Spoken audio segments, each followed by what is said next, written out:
And they can hear me now too. And what's with... Hold on. But yeah, so let's pull up the games. I'll just gotta select the window. Is that working?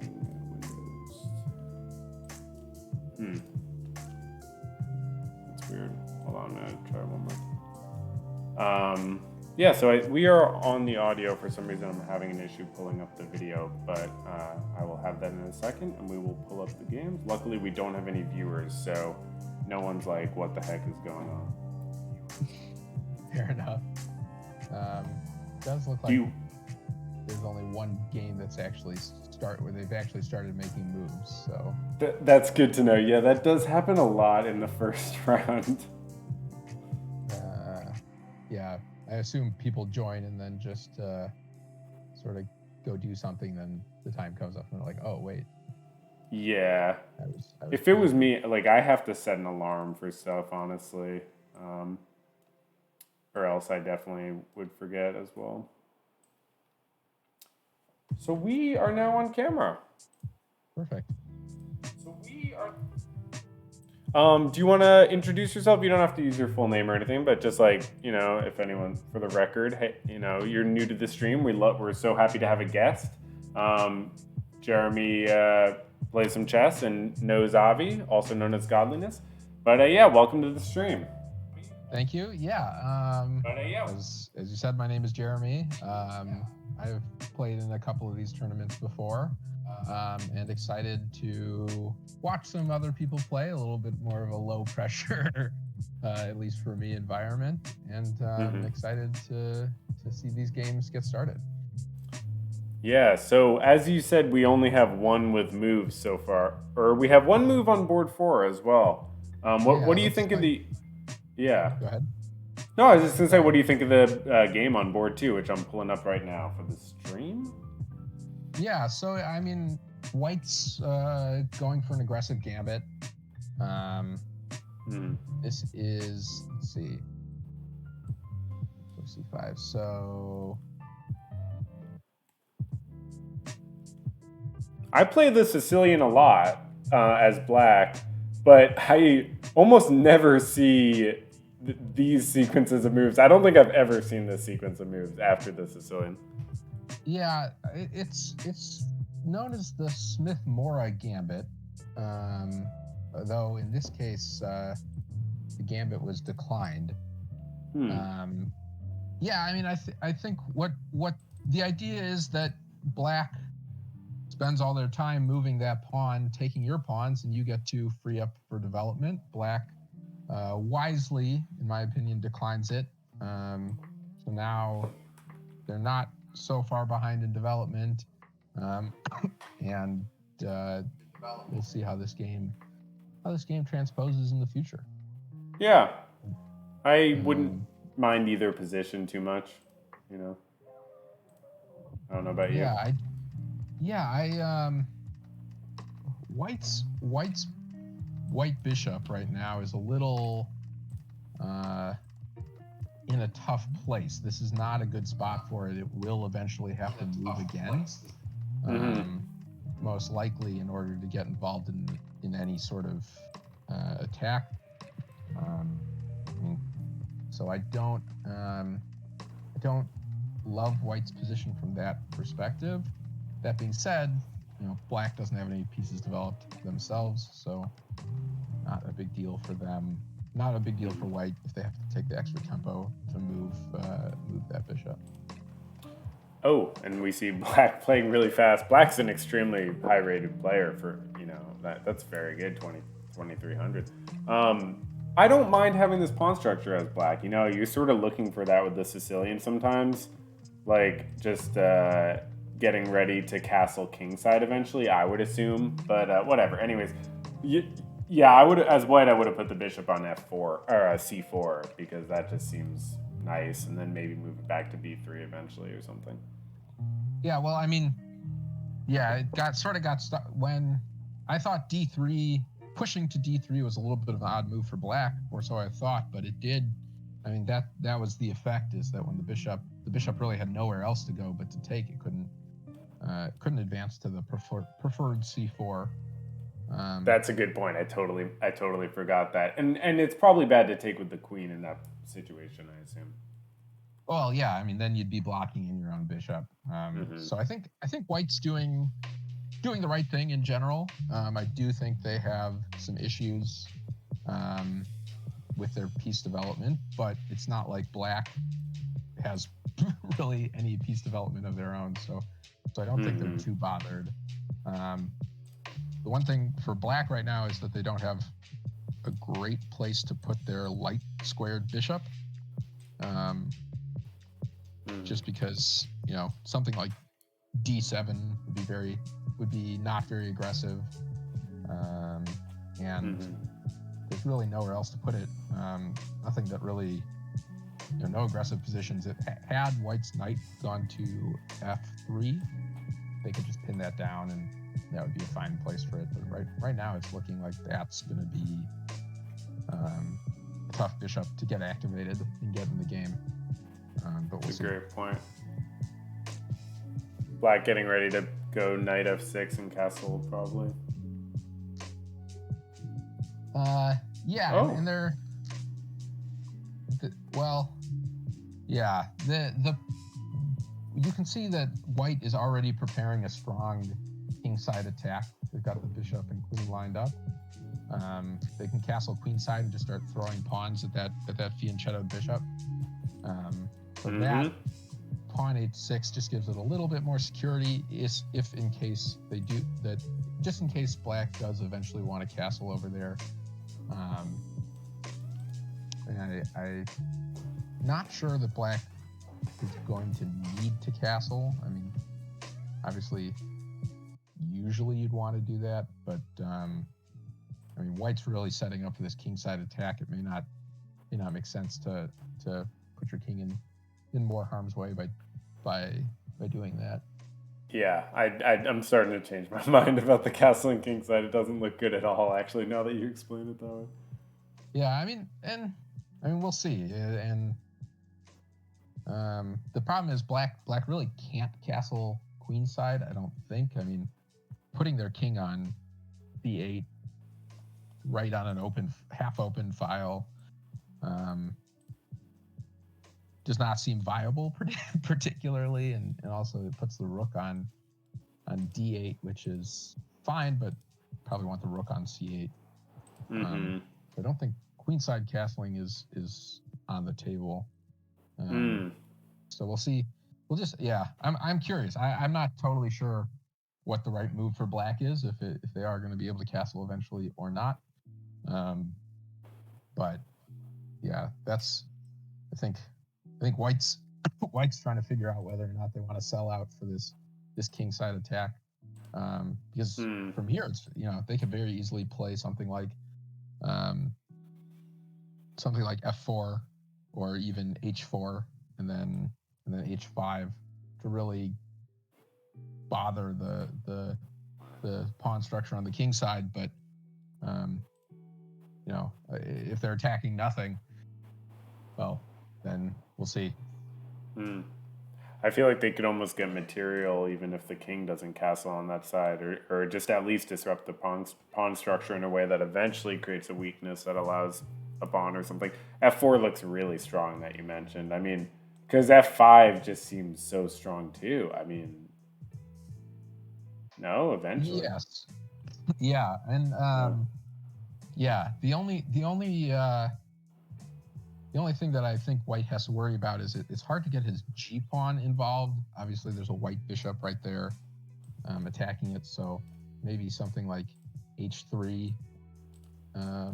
g4, f4, and then you've really got a strong attack going. Seems like, well, maybe that plan's been abandoned because now White has given up the ability to castle queenside. Yeah. It would be interesting if we see a completely different game than what we're describing, because it does start to make so much sense talking about it, but obviously you never know. It seems like White has a lot of time to do, yeah, wow, that's different, to do sort of what they want, because Black doesn't have a lot of threats and or even ability to move. Oh, okay, never mind. Black's starting to, choose. Hey, I'll attack on the queen side since that's now a little weaker. Yeah, I think black is to some extent in a bit of a wait and see approach. There's no real pressure for black to aggressively do anything. They can sit there and they can sit there and sort of wait for white to do something like castle king side, for example, before they make their plan. But yeah, queen side attack might be the move. They do. I think that moves in preparation of rook c8, but I'm a little curious why not just. I'm a little curious why black didn't take pawn a2 on the previous move. Yeah, that seems very strong. I don't see the downside. Yeah. Oh, is it c4? Yeah, it could have been, but then they could have gone b5. I guess. I mean, at the very, it's possible that was the thought was that would be the follow up. Black feels confident. Nonetheless, I guess says they don't even want that pawn because now they are playing b5, like you said, but in a different context, of course. Yeah, well now maybe they have the opportunity to take it once this knight moves. This knight is trapped. Oh no, it has one square. Yeah. It can go back to a3. Yeah. Which it does. Yeah. You could theoretically go to b6, but then where does it go from there? Then it's really kind of trapped. So I would suspect it just goes back to a3 unless maybe they want to play bishop to b6, which seems terrible, but yeah, seems. Yeah. Oh, wow. Okay. That's an interesting one. You love to see it. Keeping the tension. Hey, this is an extremely exciting game, but there is another game on the board, and I'm happy to say a third game has a move. Do you want to look at board 4, and we'll come back to this one? Yeah, we can swap over there. And we are seeing the pawn takes on e5, so that's going to be very interesting to come back to. Okay, so board 4. What are we seeing here? Paul versus Harold Delacruz. They regularly play each other. Oh, interesting. Wow, I this looks totally unfamiliar to me. This type of white just dropped a bishop. And then a knight. Okay. Well, I mean, we have seen Harold beat Paul every time they've played. It seems Paul probably from St. Louis, given his 314. Shout out to the 314 area code of St. Louis. 314. Yeah, I mean, this is the case of a much higher rated player, I think, really taking advantage of his opponent. But I do wonder what the thought process behind moving that bishop was. I mean, the pawn take was so obvious. So obvious. So yeah, definitely. You just forget about it, I think. White is down a lot of material right now. Yeah. And we see godliness, by the way, in the chat. And maybe we'll go back to board 1. Or board 2, I'm sorry. Oh, wow, we have moves on Godliness's game, actually. Let's go to that. Okay. Yeah. So, yeah. C3 opening, as usual, but it plays out completely differently than I've seen usually. He does like the Saragossa. I think it's very rare to see him not play that. Doing a good job grabbing space in the middle. His pawns obviously controlling a lot of the board right now. We will see. I think black is approaching this correctly, not attempting to fight over the middle just with pawns, but rather letting their pieces and their development lead the way. I'd be interested to see if they fianchetto on the king side as well. But we can see that. Black looking for the queenside castle.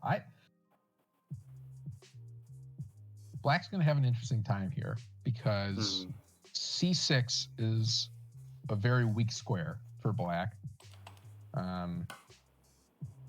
If white can get a pawn on d5 and keep it there, they'll have control over that square basically all game long. So this is there'll be some interesting decisions coming up. I suspect we'll see a kingside castle from Avi, which will lead to a very aggressive style of game, because we'll see a bunch of pawns thrown up on black's queen side. Black will potentially start moving their pawns at Avi's king side. Did you say you think Avi's going to castle queenside? No, sorry. Avi will castle king side. Okay, no, I think I just wasn't sure. Yeah. Simi's gonna castle queen side. Yeah. And Avi's in the chat saying Simi has a signature castle queen side, which is good to know. Okay. And Avi, you probably shouldn't be listening to us. I hope you're watching on mute. Oh yeah. That's true. You can comment. It's like they had this at a few top level tournaments. They had a booth where the players could go in and like give a comment to the press. You can do that, but you have to keep us on mute. You can say whatever you want to say though, you know. This is a strange question maybe, but if you were white here, if you were Avi, would you prefer to have this position or this exact position with C4 instead of C3? Do you think it's better to have C3 supporting D4, or does it help to have C4 in the exact same position? Not now. No. Now that the bishop has moved and you want the queen to connect it, but before. Yeah, I think eventually you're gonna have to go C4.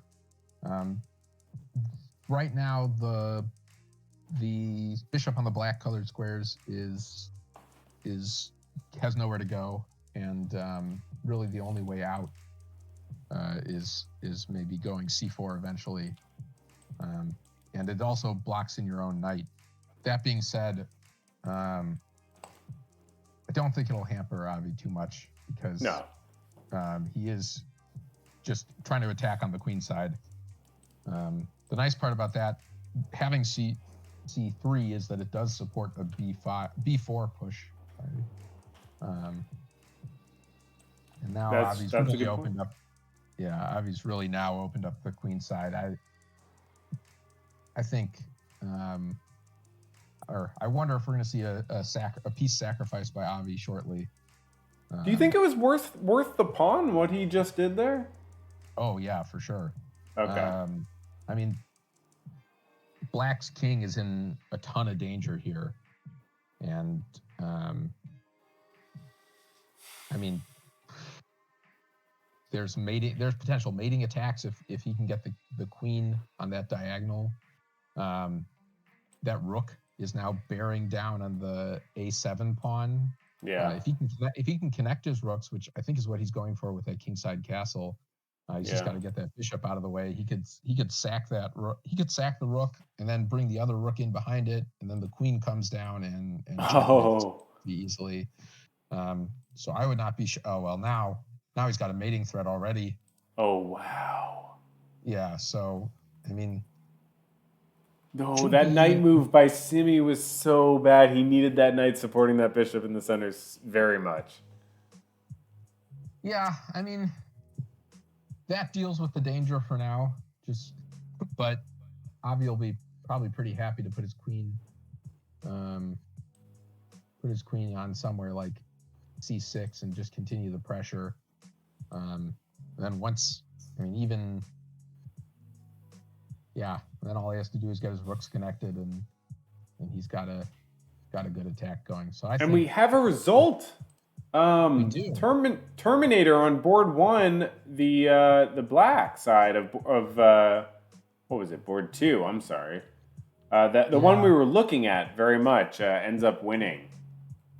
Yeah. Yeah. I'm looking back through the game. He never ended up castling.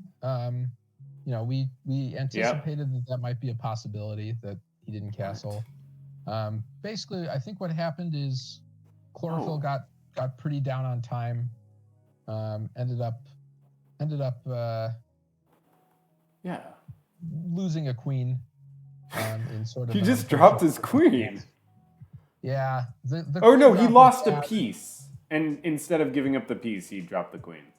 Yeah, and then dropped a rook, like straight dropped a rook afterwards, not even as a trade. And I He, that yeah. probably had something to do with time pressure. I mean, we can He was see. having huge time pressure. It was like Yeah, 14 minutes to like 4 minutes when we left. yeah, and we can see that he ended the game with 17 seconds on his clock. It is a 15 point plus 3, so Can't do um, that. yeah, I had the game on in a different tab and could Nice. hear the moves going off pretty quickly. Yeah. So it wouldn't shock me if the time pressure just got to him. Yeah. Um, let's see, I'm trying to check the time left when he dropped the queen. Yeah. So he had 1 minute or by the time he finished his move that lost the queen, he only had 49 seconds left. Okay. May have miscalculated. Maybe thought that he could get a couple of pieces for that queen, but Yeah. ended up not being able to. Maybe thought that the rook move. I mean, really, I think it's a nice combination, except that the rook move drops the rook on move Mm-hmm. 23. Yeah. That rook Otherwise, he move. gets a pawn, a Yeah, knight, and if he did get like a pawn, a knight, and a rook somehow, but he's still giving up a knight and a queen. yeah, yeah. Even so, I guess the rook is covered by the bishop. So Uh, um, I don't know. Probably some time trouble made it yeah. difficult to calculate. Yeah, and and a finisher. So yeah, an early tournament lead. um, an early tournament Oh, lead already. interesting. Okay, so one of the games ended just out of time. Interesting. Ah, okay. Terminator is the reigning King Cat champion. The reigning King Cat, actually, apparently. Yeah, we don't even, it's not even a champion. Like, you become the King Cat when you win the tournament. It's a very transformative experience. So that's good to know. Thank you, chat. Uh, Avi in the chat, who runs the tournament. Thank you for telling me that. Let's get back to Avi's game. So we saw the queen move into c6. Then black offered a queen trade. White, again, is still down a pawn, right? And we see black give a pawn back now. For I Yeah, guess, a knight position. yeah. I'm not totally sure what the reasoning behind pushing that pawn is. Um, that being said, Avi is in some time trouble despite having the more aggressive position. Yeah. He's got to figure out a way to make this attack work. The nice thing for Avi is his black squared bishop now has a nice place to go. Yeah. Very clean spot on g5, and even if that gets chased off, um, then he's in good shape. Yeah, that knight really has nowhere to go now. It has to retreat back to f5. White's pawn structure looks amazing, honestly. Yes, especially because the d pawn is a passed pawn. So if Avi even okay. That's very bizarre. I was wondering if that was I going to happen, I honestly. The weird part of I'm my brain. I'm not sure if I'm missing something. I mean, I guess he's trying to weaken up the pawn structure and get aggressive on that side of the board, but it's going to be tough with Avi really having a constant threat on the king side to do that. Smartly declined sacrifice, I think, by Avi there with the pawn. Taking it with the bishop would be a bad move. You think? Yeah, I mean, he would just come in with the rook right on his king. Yeah. There's no point in taking it, and that the black's biggest enemy right now is that his own pawns are blocking in his rook. That rook on h8 really is being trapped by its own pieces. Yeah. And we see again trying to sacrifice the pawn, but it won't open up the file. Avi can continue. Now Avi's got two pass pawns, one on F and one on D. That being said, his king is sort of wandering. It is in no man's land. Maybe Simi can get a nice attack out of it. This is a really frustrating move, actually. Oh, okay, wow, that's a great response. I didn't see that. I was going to say white had to go in the defensive, which is totally, not in the spirit of the position, but here we go. Maybe this is a resource. That really cleans up a lot of things for white. Black's going to struggle a bit to get an attack from here. Knight C6, right? Knight C6 is a decent aggressive move, but the problem is that I think you're too vulnerable after that. Well, we'll see. I know, Avi. You could be right. No, you could totally be right. I don't see how he can take that rook. Oh no, really? Maybe. Well, the problem is if he takes that rook, he loses. Rook takes F6, and now all of a sudden, it's on. Black suddenly has an attack, which they didn't before. So, or even just. Oh, rook takes F6 immediately. I see what you're saying. Oh, interesting. Yeah. So I'm not. Well, Avi sort of smartly backed out of that one. Got a little more defensive. Still, there's a chance. Wait, why did he retreat with the bishop like that? That's a good question. I think that's wild. Well, I think it's to put more pressure on that pawn that was on A7, right? Because then he had the knight, queen, and rook all attacking it. The bishop was sort of in the way. Okay, right. In fact, he had. If that pawn had not moved, it would have been checkmate. And right, no, I totally didn't see that. That's a great discovered attack. That's interesting. But there's still the rook takes F6 check response that Black didn't choose to go with. Yeah, I think. Because the bishop would have just blocked on F5. That's clever. Maybe that's what he was looking for as a defensive resource. Yeah. Okay. So we're seeing an exchange. Well. That's a great exchange. Good one for Black. Yeah. Yeah.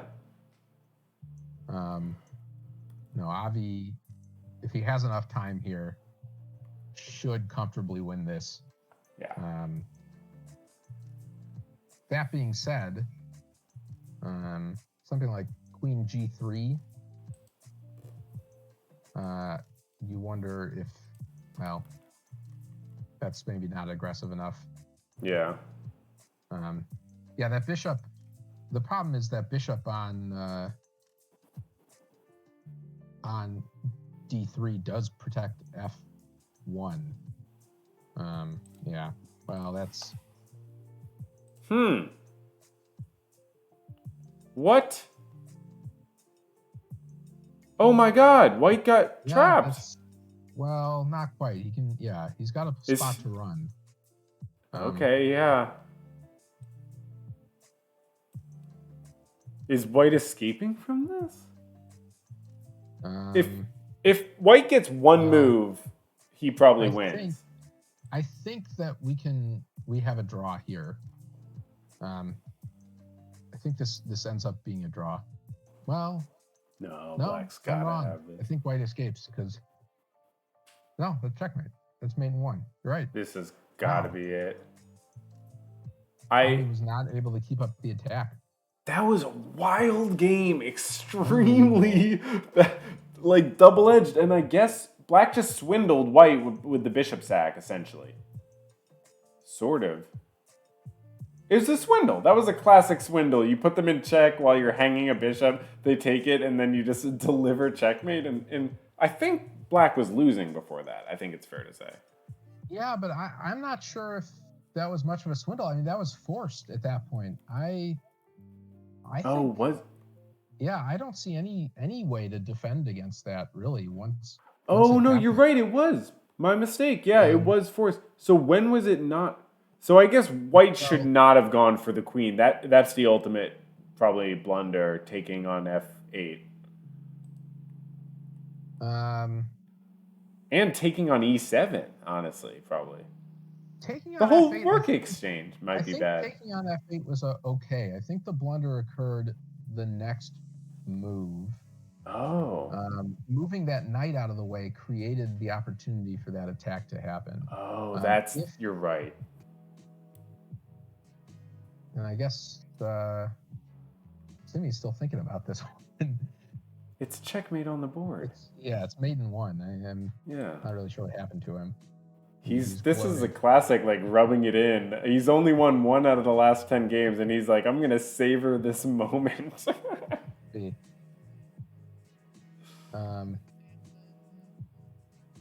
Yeah, I'm not totally sure what the move was there for Avi.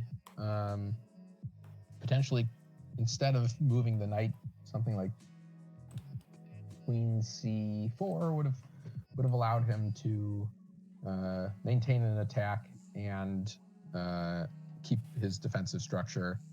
That probably was the move. There's no dark squared bishop move that you can do as White to try to make something happen, or attack the rook? Maybe no.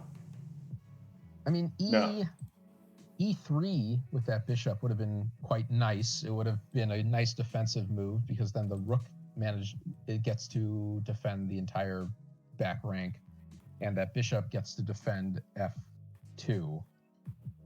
So that would have been a fine place to put it. Avi's in the chat saying he should have gone King G3 last move. Meaning, I guess instead of King H3, King G3. I don't see why that's different.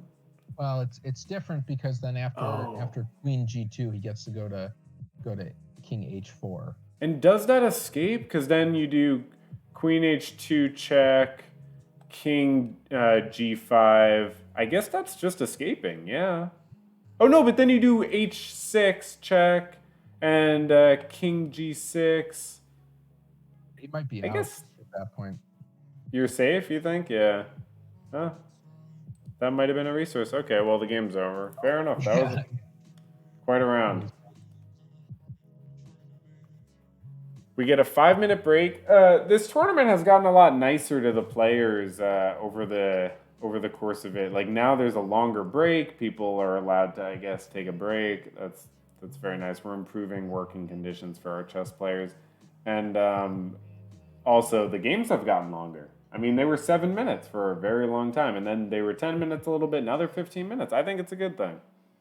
Yeah, this is sort of a real tournament format, unlike past tournaments, which are sort of a more online-friendly format where you're just in games all the time, over and over again.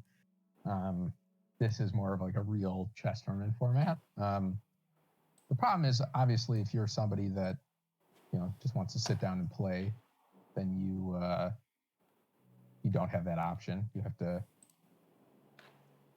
to wait for the next round. Yeah. I think chess players should be able to do that, Yeah, fair enough. So Simi's in the chat saying move 27, knight takes a7 for Avi. So I'm pulling that up. It looks like White was already crushing with many different moves at this point. Plus 10. Move 27 knight takes. Say that again. Apparently, bishop a3 is the best move. So the bishop moving the bishop away. I mean, wow, Avi was crushing. So what ultimately lost the lead exactly? Oh yeah, wow. Still taking on f8 is crushing. Wait, am I confused? What's going on here? Oh my God, white was literally crushing until the move Avi pointed out. Yeah. He was plus 18 after that knight move, and after all he had to do was king g3, and he does that whole sequence. We showed it was an only move, and the only other moves are mate and losing. Wow, what do you make of that? Yeah, that's tough. I mean, I think we saw that we did see some time pressure there. Avi had managed to get himself down to about 23 seconds. Hard to calculate out that line that quickly, but wait, that's still mate. You know, mate in 2 is maybe something he should have calculated at that point. I'm so good. Yeah, you're right. Avi's fine. Though wow, the computer does not like that knight to e5 move, even though he's still winning heavily. Yeah, and there's something to be said for leading yourself down a path where you have to find an only move. You know what I mean? Like, that in itself is not a good call. Yeah, but he's got a point. I mean, really, somehow if he can dance to the other side of that pawn, his bishop pair does come in and save him, keeps the rook out of play, and then he's just got to have quality and get his queen back involved in the game. He's up by so much material. And the solution was sacking material, just throwing the knight at a5 on that move instead of e5, and setting up the attack. I should say finishing the attack. Yeah, I think. I mean, it's tough when you're. I think it's tough when you're attacking over the board, especially in a time crunch. It's really hard to find the right move. Defending is sometimes just a little bit easier, and I think maybe that's what had at the end. Avi just didn't really ever find a way through once he got under such bad time pressure, and part of that was, I think it took him about 7.5 minutes to make the first move. Forgot about that. Yeah. Yeah. So he was already fighting it time wise just from the beginning. If he had showed up on time, maybe he would have found the resources and had enough time to calculate out his moves. After Avi's in the chat saying after Simi beat him, he withdrew and is heading to a high stakes poker game. Well, we wish him luck, and he's going out with a bang. Well, they put him in a new game against Small Blind, so. Jesus Christ. Sounds like he didn't withdraw effectively. No, wait, I don't see it. No. I'm talking about Simi. I'm sorry. I'm sorry if I made that confusing. Oh, Simi withdrew. Yeah, Simi withdrew. Yes. Well, going out on top. Well done. Going out on top. Yeah. No, godliness is here to stay. Okay. And we see him on board 2, but let's look at board 1 for a second. We see, okay, this is an interesting opening. I play a similar one as black. Sometimes you see the g6, bishop g7, but I don't know. Singer's better than I am, so it could be completely different. Yeah, I mean, usually you see this developing into, instead of knight c3, you see c4. Then black ends up playing in some sort of Indian defense, where you shadow the bishops. But they've decided not to do that, or at least white's decided not to do that. So it's just queen's pawn opening.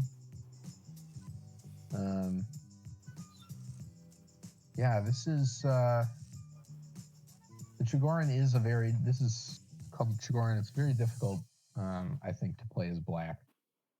I think the attacking, it's sort of like playing Queen's Gambit Declined, but with your move down. So you really have to know. So you tend to think that you have the time and the space to play the queen, to play just the black side of the Queen's Gambit Declined almost. But you're down a move, you're down some development. I mean, we already see it. White has access to their light squared bishop. They have their dark squared bishop out. They have a knight out. And black has just a knight out and will struggle to develop their dark squared bishop, or at least be a move behind on that. So this is definitely going to be difficult for black. This is going to be difficult for black to play. That being said, it's not impossible. They're not losing yet or anything like that. But it's going to be, White's going to have a little bit of an easier time just to get into the flow of the game, I think, just based on the opening. Black's,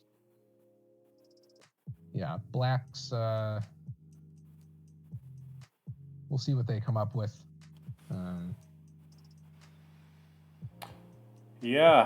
And we're seeing very quick moves. Yeah, I think that's a bit of a mistake by White. I think we've already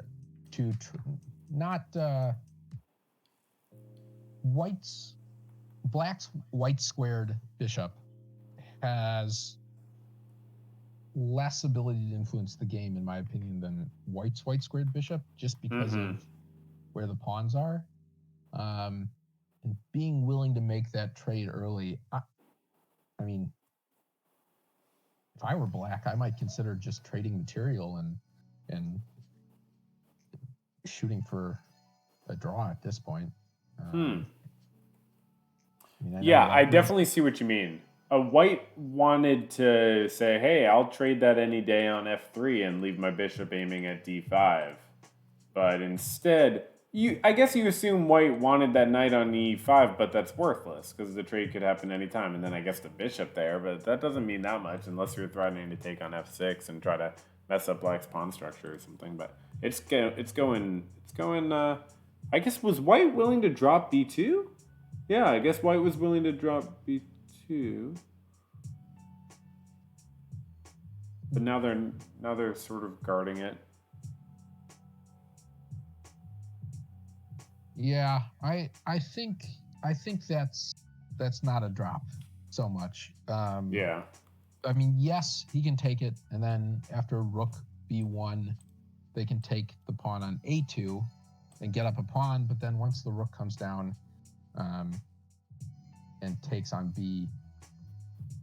b7, I think you can't. Like, you're really in trouble, especially because, I mean, your bishop isn't free. The black squared bishop really needs to get free, and at that point, then you can't really go e6 with your pawn, because then the rook can come over and take on f7. So I think actually Black's done a good job not taking those sort of opportunities, or not giving up those sort of opportunities,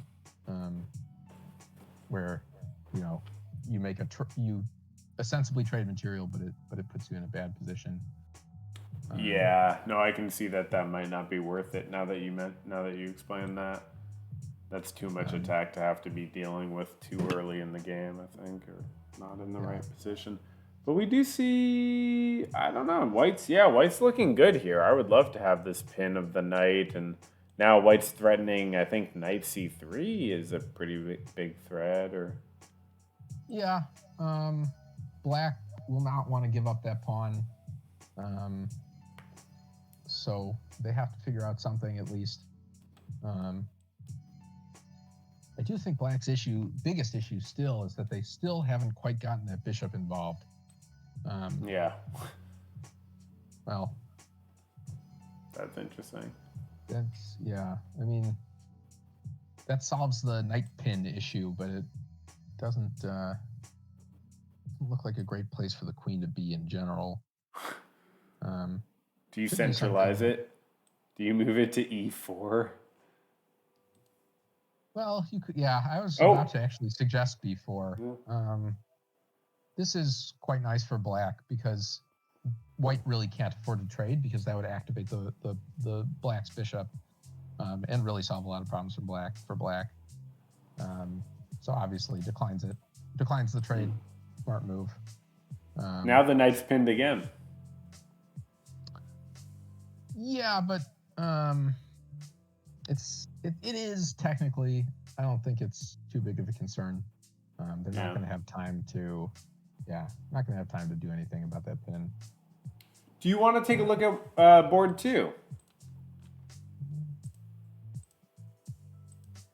Which one's board 2? Is that small blind? Yeah, the godliness small blind game. So. Oh man, they're 24.5 against 24.5 lifetime. Are you serious? Okay, that's what. Oh, that is wild! Wow, that is wild. They've played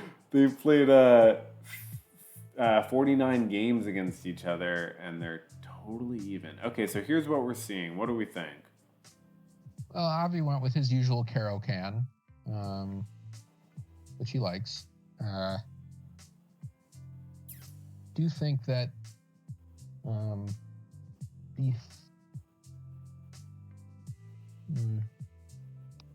Black got a pawn. Yeah, I guess black is a trade. I think black has the better pawn structure right here. I think that there's really nowhere for white to castle. Not that it's so essential now that black has no bishops and white has the bishop pair for black to actually ever castle. But I do sort of like white's position from that perspective. We'll see if Avi wants to try to hang on to the extra pawn, because that pawn on c4 is pretty good. It's in a good spot. It's going to be difficult to dislodge that. Plus, then he's up a pawn. So I'm curious to see if he tries to take advantage of that and really make that a focus for him, is just defending that pawn, allowing himself to be up a pawn, defending against the d5 push. And it does look like Avi's going to try to defend it. Yep. I think you're right. I mean, I don't know if you were implying he should, but I think it's worth at least playing b5 in this position. Yeah, well, I think, I'm trying to think of what's a way that Avi wins this game, and I think that extra pawn might be it. This is getting dangerous, actually. What's going on here? Obviously, you can't really take you're taking, huh? Yeah, this looks dangerous for Avi. Well, the issue is that there's no real way to defend that e pawn. Because I'm not seeing a place that he wants to. Yeah, that might be the only way. We're gonna see d6 or no? Yeah, he's created a passed pawn for his opponent. That being said, that f pawn for white is quite weak. Yeah. I'm not really sure what to make of this position. I do like Avi's position because he's up. In large part because he's up a pawn, and I don't see any really great attacks coming from white, just because of their position. But he's got the doubled pawns. White's got the bishop pair. But yeah, I think as long as Avi's careful here and just tries to make incremental progress, he'll be fine. Eventually, I think he'll try to build down that queen side, see if he can get that c pawn past white's b pawn, and create pressure that way.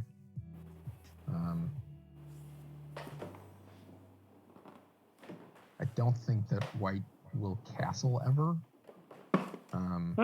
just because that h file is going to be so hard to defend if he does. Yeah. But we'll You see. can immediately see queen h4 or something. Oh.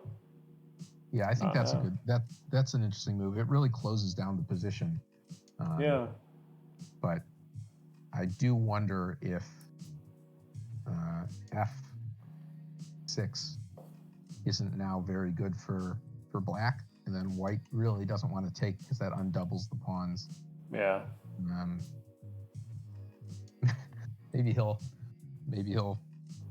Maybe he's not worried about F6 because he's not worried about Avi tripling up his pawns, which is definitely. I would love to see Avi get tripled pawns in this move. Yeah, that'd be interesting to see if he can make that work. The real issue is that not really sure where Avi's going to go with his knights and his queen. But I do anticipate knight to E7, attacking that pawn, and maybe the rook lift up to C5 to further attack it. And we might see a real fight over that pawn shortly. Black's got to be sort of positive in their defending. They've got to move now to defend it, which can be done by something like bishop to B4, which would take the rook lift out of the equation, or that, I guess. Yeah.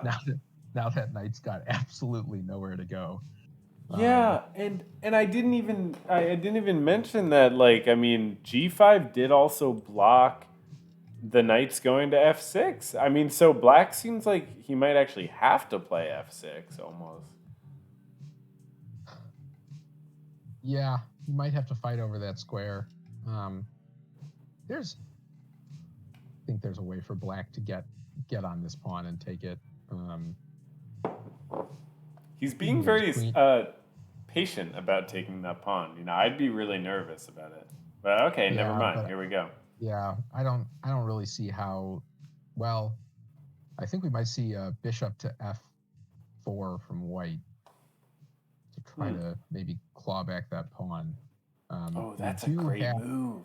We do have a pin. And we have a result. Terminator winning against Singer on board 1. So we were obviously looking at that game a lot.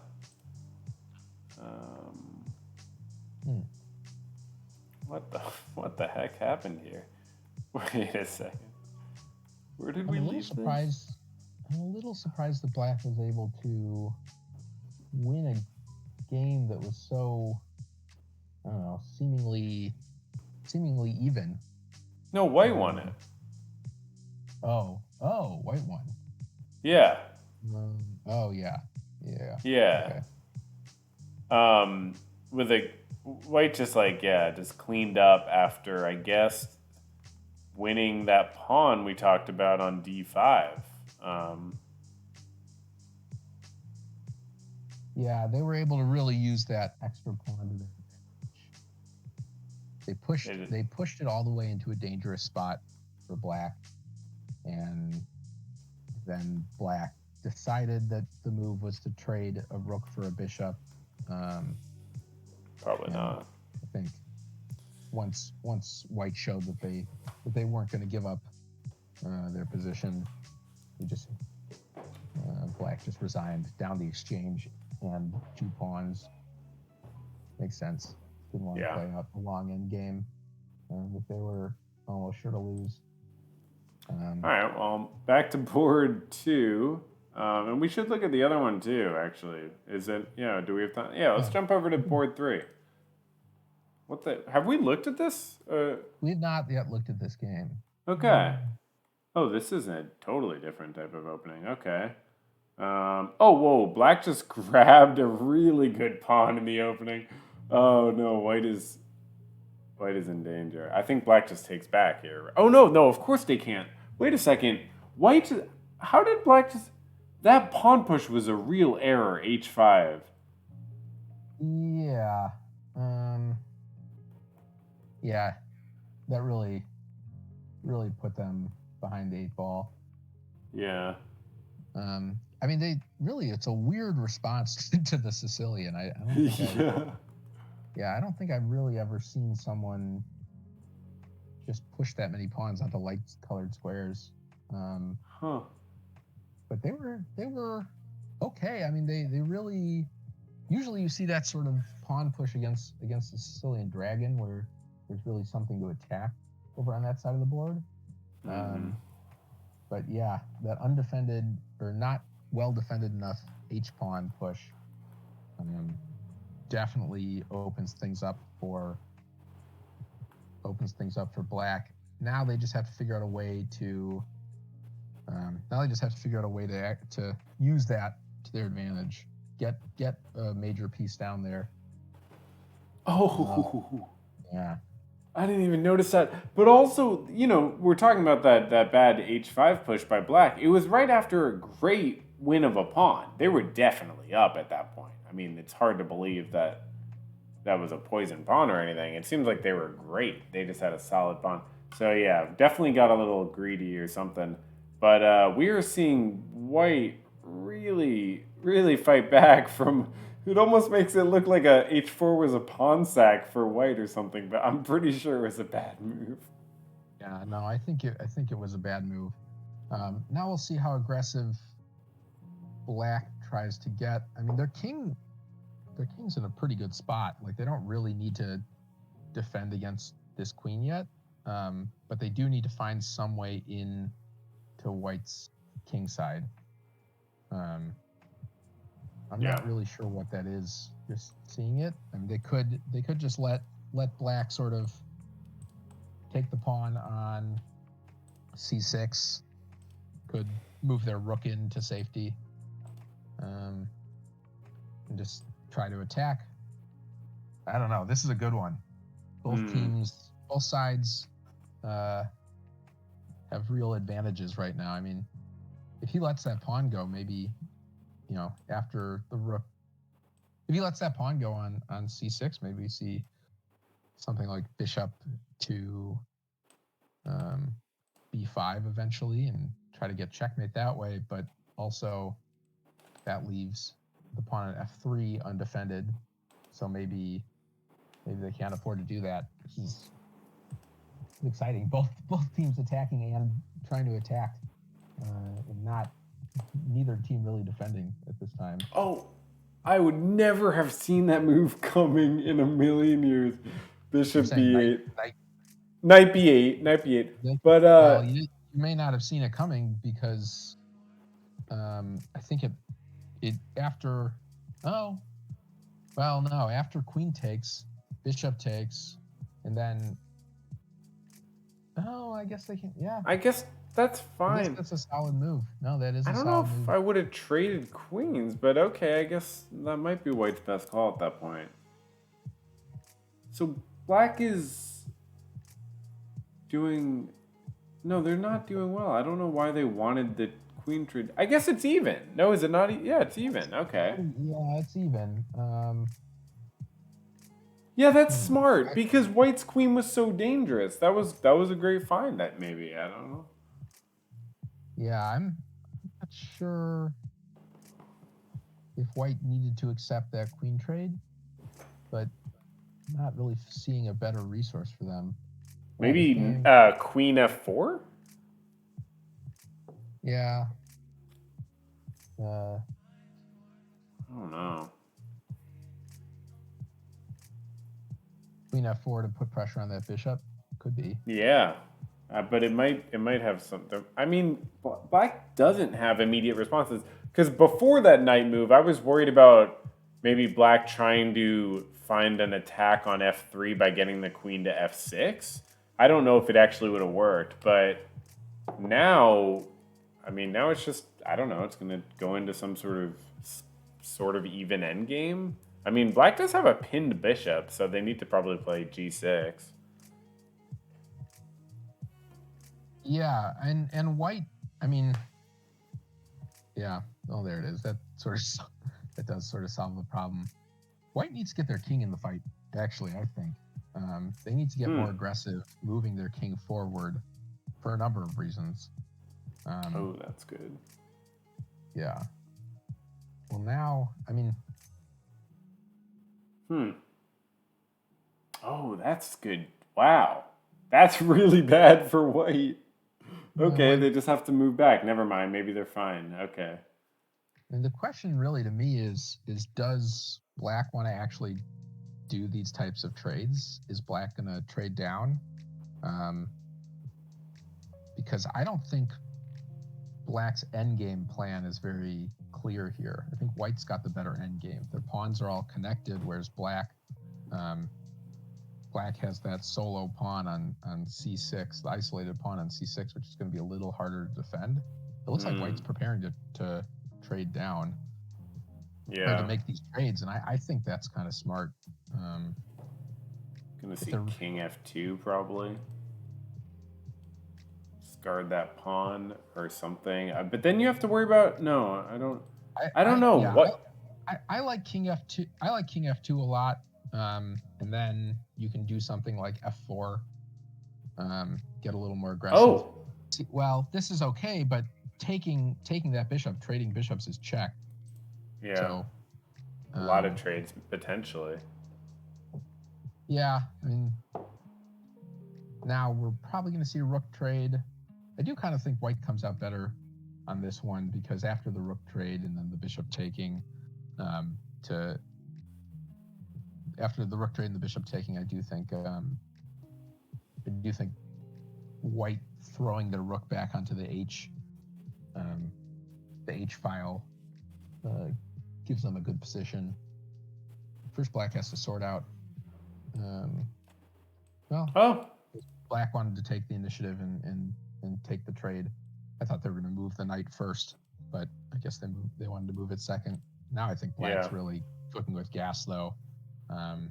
After e5, that bishop looks real questionable. You mean white's cooking with gas? Sorry, yes, white's cooking with gas. I'm just like hoping cooking with gas doesn't mean different things in like different places. No. But no, you're right. I would love to have white's position here. I mean, black does. I mean, it's probably only like +2 or something. I don't know. I don't think it's like crushing or anything, but it seems solid. Who knows? Maybe it's better. Well, white's gonna have a little trouble getting their minor pieces involved, but I mean, after rook h7 and then rook h8, I really like white's position. I think that really takes away a lot of options for black. Just getting that pin down. Should black castle queenside? Well, they're not going to really. Oh, you're saying after the pin to the castle? Yeah.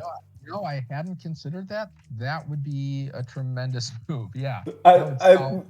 There's nothing I love more than a very late game queenside castle. Like that's just great. Wait, wow, white's just okay. I don't like that move at all. I think they really let up pressure here.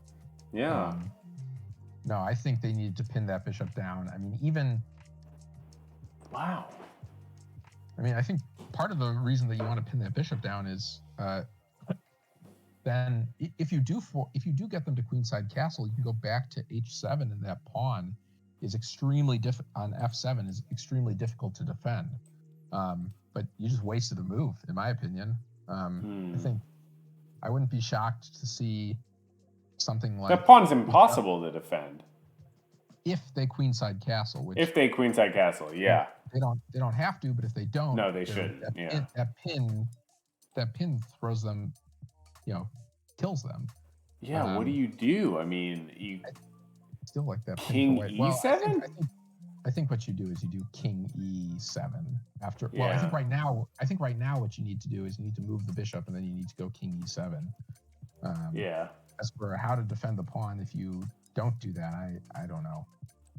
Okay. And the thing is, you can move the bishop and then replace it with the knight, even if you wanted to, or you can move the bishop and then queenside castle. Well, you can't queenside castle. You can replace with the knight and then queenside castle or something. I mean, the thing about having the knight there is it makes it impossible for the rook to attack f7. So you really buy yourself some time. Then you can get your rook behind that. You finally do see the pin. So we'll see how black tries to defend this. I mean, they might they might queenside castle. That would be, I think that might be one of their better options here. But that is losing a pawn.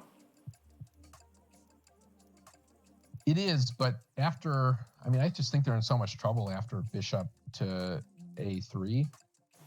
So I guess they could go black could go c5. Well, yeah. Well, here we go. Here we Yeah, go. Let's see. Here we go. Exactly. Does White immediately play Rook H7? I don't. Yeah, I'm not surprised they're not. I feel like they're. Yeah. I would go Rook H7. I mean, what's Black's? Does Black have any sort of response to that? I think. Whoa. That is surprising. I mean, sometimes people don't notice weak pawns. That is something people miss sometimes, for sure.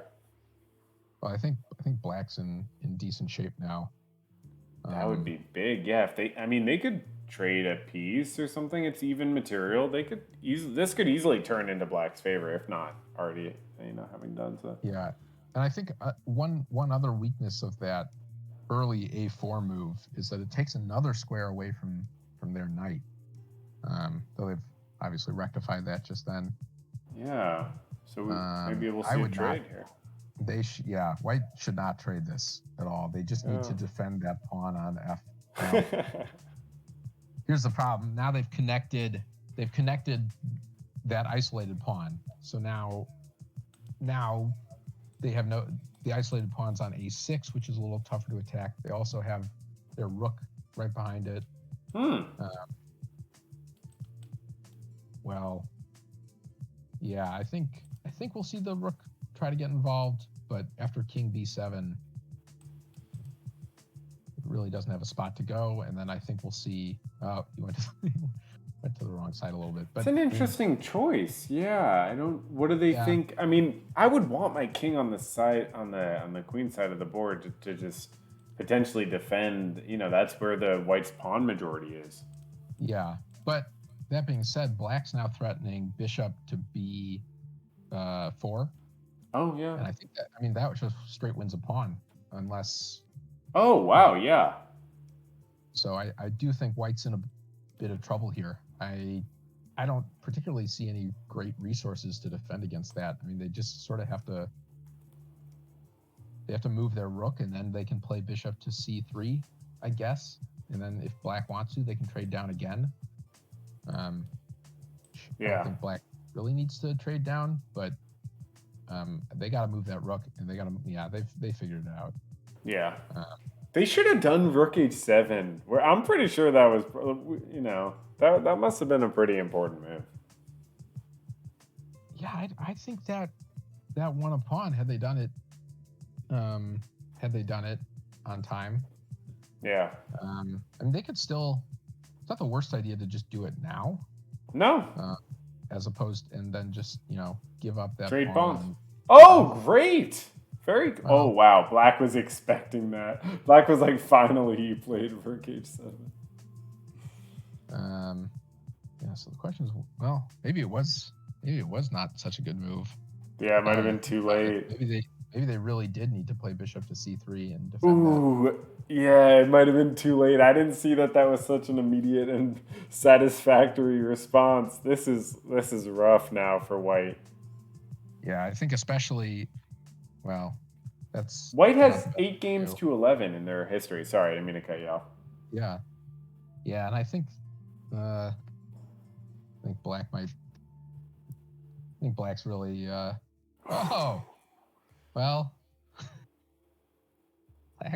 Black may have just thrown away this game. Oh, that's so wild. After giving up 2 pawns, White gets this great resource. I mean, I don't know why Black shouldn't have taken, obviously, because that they didn't realize. I'm on my king and rook are on the same line. Classic. Yeah, it's not over. Yeah. No, it's not over. Black's definitely has the pawn majority. They're about to. I mean, I just don't see. The problem is they have so many pawns on white squares, and they have a dark squared bishop. Just don't see how they can defend them all. Yeah. And white can just cut it once white clears out that pawn on A. I think king king e7 might have been better there. Once white, white shouldn't be trying to defend that pawn. White should be just. Yeah, that's an interesting choice to defend that pawn. Oh, interesting. Wow. Okay. So I think white needs to focus on that pawn on a6. I think they can go and attack it. They'll push it to a5 to defend it with the bishop. You do b4. I would just get my king involved. I mean, for some reason, white's king is just sort of sitting there. Oh, never mind. Or they could just not drop it, or they could just trade it away. Huh. They are guarding b8, which is a nice lucky thing. Yes. But now the king, I mean, black's problem is their king for now is trapped on that 7th file. Well, not anymore. No, not anymore. Now that rook moved. Yeah, I mean, white's just not doing a good enough job of getting their king involved, and black's doing an excellent job of getting their king involved. And now it's been an endgame. Now they've set up a pin on that pawn. Yeah. Oh wow. Not quite taken. I mean, this is a little risky for white. I don't know. Yeah, does king c5 work potentially? King c5 would have been good. I think maybe the time pressure might be getting to both these players, and they're not really understanding the resources they have. Now king c6 just basically wins that pawn, doesn't it? Yeah, I don't see how that pawn gets in. Yeah, I guess you trade it for the d pawn, but king c6 and then bishop d4 would have gotten you the pawn. Well, now you have. What is black doing? What was f5? No, that's fine because white needed not to push the pawn there. Yeah, fair enough. Now white has no way of defending that pawn really. Yeah. Because now after king b6, yeah, exactly. I mean, white has seemed to understand the position not as well as black in this game, where it's been relatively even, but black has a better feel for it. Yeah, and honestly, they could have just left their rook on a5, let them take the pawn, take on d5, get the tempo. Oh, and now now white's done. Yeah, that's a good find. A good find by black to see that. Yeah, very good. Okay, and that's the round. It's over. I gotta hit the bathroom. I don't know about you, so I'm gonna put the stream on a little break. We can go on a break for a few minutes, and we'll come back in time for the next round. Sure, sounds good. All right, this is going great. 2 more rounds to go, and it's heating up. All right, Condor King says, "Wow, fuck that." All right, we'll be back in a few minutes to talk. All right.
Good. All right, we are back on stream. If that's cool with you. Yeah. Um, So I know the yeah, next round's about to start, but I wanted to bring up if you check out Avi's game, just the I was gonna last say we round. didn't finish it, right? Yeah. So sort of a similar thing happened. Avi showed up, a couple minutes late to his game, and then under overwhelming time pressure with a bit of a lead, ended up making a horrible blunder to get checkmated. We left it where he had a pretty good position. He was defending that c4 pawn that he had grabbed. He decided to, I guess, trade pawns, push, grab a pawn again, and then he got his queen on the run a little bit. He grabbed another pawn, castled, traded rooks, dropped a full piece for some reason, and then, had some small attack that got pretty quickly shut down, right? No. Well, he ended up having an attack that didn't get shut down. He pushed that pawn. He pushed that pawn all the way into the opponent's, into White's king. Basically, ended up winning an exchange off of it, and then had a decent advantage. I mean, he's up a rook to a bishop and up a pawn, up a couple of pawns really, even though one is doubled. But he just makes a critical error, makes a not very aggressive move when his king's in a really precarious situation, and his opponent takes advantage. And again, he sets up a mate in 2 for himself, unfortunately.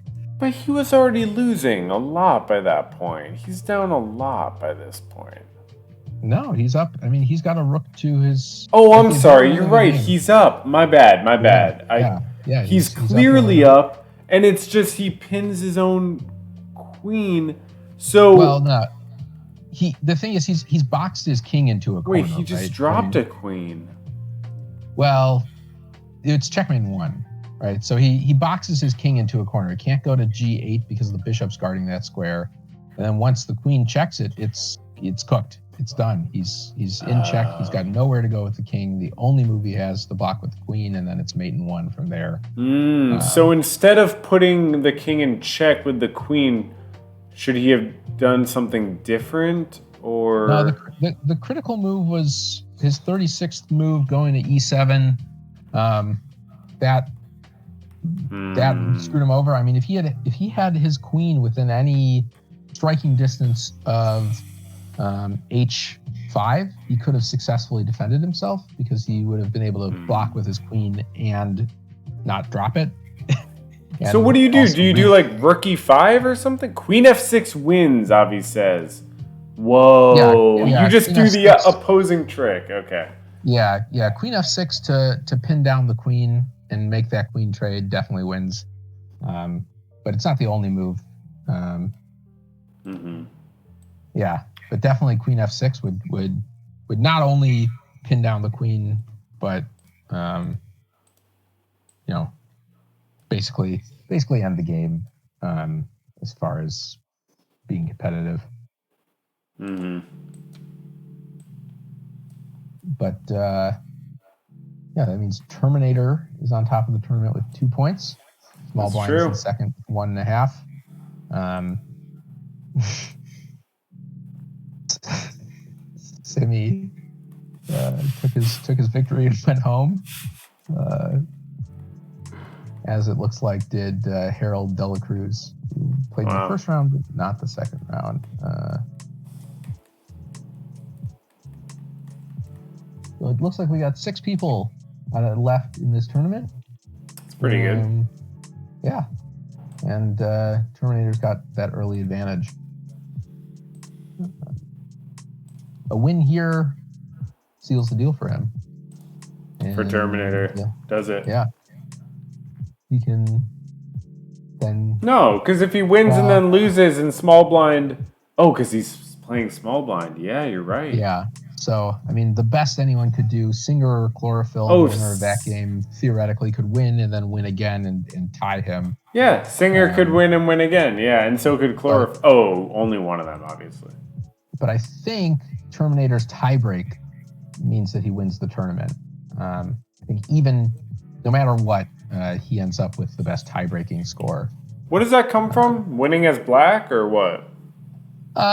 No, it's basically a strength of schedule measure. So beating how a Swiss tournament works basically is everybody plays, and then the people who lose play the people who lose, the people who win play the people who win, and so on and so forth. And the bigger the tournament, the more sort of isolated that experience is. You know, you win, you get 1 point. You win against another, you end up with somebody who's 2 points, et cetera, and on and on and on. For the smaller tournament, it gets a little jumbled up because you can only play people so many times, and there's only so many options. But basically, it's so that somebody who loses early and then plays worse opponents ends up behind somebody who wins a bunch and then loses at the very end, and it just ends up dropping their last game to a really good opponent, but played strong opponents all the way through. So it's just a strength of schedule measure. The earlier you win, basically, the higher that gets. Oh, that's cool. Yeah, I didn't realize that. Because I know that tiebreaks in major tournaments are often based on things like winning as black, or I've seen that before. Sometimes. Sometimes that's true, especially in non-Swiss paired tournaments, like where you round robin like a round robin or something like that, where you have a set schedule or everyone plays everyone or something like that. That's a common way to decide it. But in something like a Swiss, especially a big Swiss tournament, sometimes they use this sort of a tiebreaker. Avi's asking if we can YouTube post this after. Of course. And here, I'll put a YouTube link in the chat. You can check out the YouTube. There's always a percentage sign when you do the first command of the night, which is just a weird glitchy thing. But anyways, yeah, we do have a YouTube channel where we post the streams after we do them, because this stuff is kind of fun.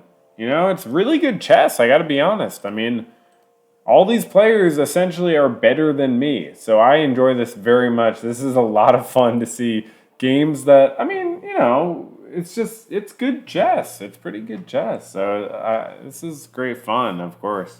And we do preserve them.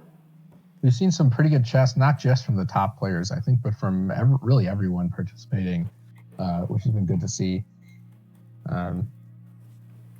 I love Godliness's position here on board 3 right now. When you get the pawns like that as white, that's fantastic. It's nice, but I gotta wonder how he ends up in this much time trouble every time. He's down to 8 minutes, 45 seconds now. It's been 5 moves.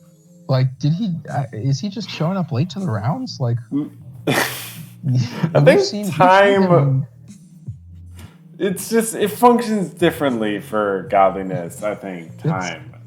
That's a fair assessment, but, I mean, we've seen him 2 times already in this tournament lose games because of really, really unfortunate blunders caused by a lack of time late in the game.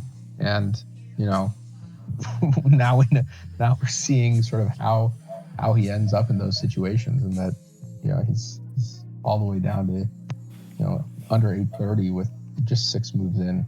And really all he's done to this point is just push pawns. I will say this is much better than game 1. I think he just like showed up late for whatever reason. When you're organizing the tournament, it doesn't make sense to show up late. But who knows? You know, who can understand? People are mysterious. But I think he still has the chance to play and not get into time trouble. I mean, there's increment, right? There's 3-second increment, so he can easily... This is a position that's very easy to make moves in as white, if you want to, yeah. Yeah, he's definitely... he's definitely got plenty of time, as long as, you know, nothing weird happens clockwise. Oh! Yeah, that's a fun. critical mistake from black. Yeah. Yeah, that bishop's. I mean, not only has he lost the ability to castle, but yeah, his king is just really in an unfortunate position. Is probably going to stay there for a while. Yeah. Plus, I mean, even besides that, his knight is totally trapped in. His knight has literally 0 moves. His rook can't really go anywhere, and can't castle out of that. He can't go to h7. So this is already a very strong position for white. We can sort of see why godliness might be 20.5 to 2.5 against them, Paul. True. That being said, Avi does have a long way to go. He needs to figure out a spot for his dark squared bishop, as that's sort of boxed in by all his pawns right now. He needs to get that knight involved, even though he doesn't have c3 as a viable square. And I suspect that eventually that bishop on g6 is going to come under attack, and so he needs to make sure that there's a square to go for that. But yeah, it's really he's really a bad position for black. If he can get any sort of attack going, it's going to be really hard to defend. If I was black, I'd be thinking about bishop h4 and trying to trade pieces, but I don't know if that does anything. Oh, this is good too. Yeah, maybe. I mean, that really does free things up, especially if you retake with the queen. All of a sudden, the queen's got places to go. It definitely is something that I would be considering. If I were white, I'd be considering a rook lift. Trying to get that rook on f1 involved by just bringing it up and over. Might be thinking of that. But yeah, I agree with you that I would trade the bishop off, especially since your white squared bishop is your weaker bishop. Doesn't have that many spots to go. And obviously white squared bishop is extremely impactful right now. So, but he's going to opt not to do that. He's going to try to keep the bishops in play. You know, you got to save this rook as white, obviously, but then I'd be trying to think about how do I play h4. Like, that would be great to try to play h5 eventually, but I don't know if it's possible without having to play like g3 or something. Or maybe you could do bishop f2 and try to prepare h4. I don't know. Don't want to get too stuck on it, but if you could fix your bishop up there, that feels nice. Yeah. I mean, I'm not totally sure what the plan of attack here is for white. You got to attack on the king's side somehow. You got to find a way in, because you just have such an advantage over there, and it'd be a shame to just waste it. But I'm not totally sure how you are supposed to do that, because he does have the black squares totally covered, and there's just not a lot of space to go on those white squares. But I'm not totally sure how he manages it. The one thing about going to h5 is it traps in your own bishop. So that's true. I might like something like rook to g3 eventually, and then bishop to h5 to sort of clear space for it. But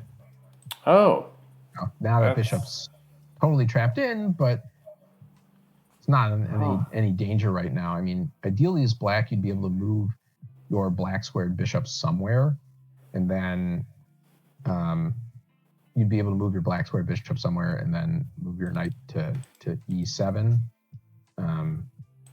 But I don't really see how you have the time to do that, because the queen, once, the only thing holding that Avi's knight in place, the white's knight in place, is that bishop.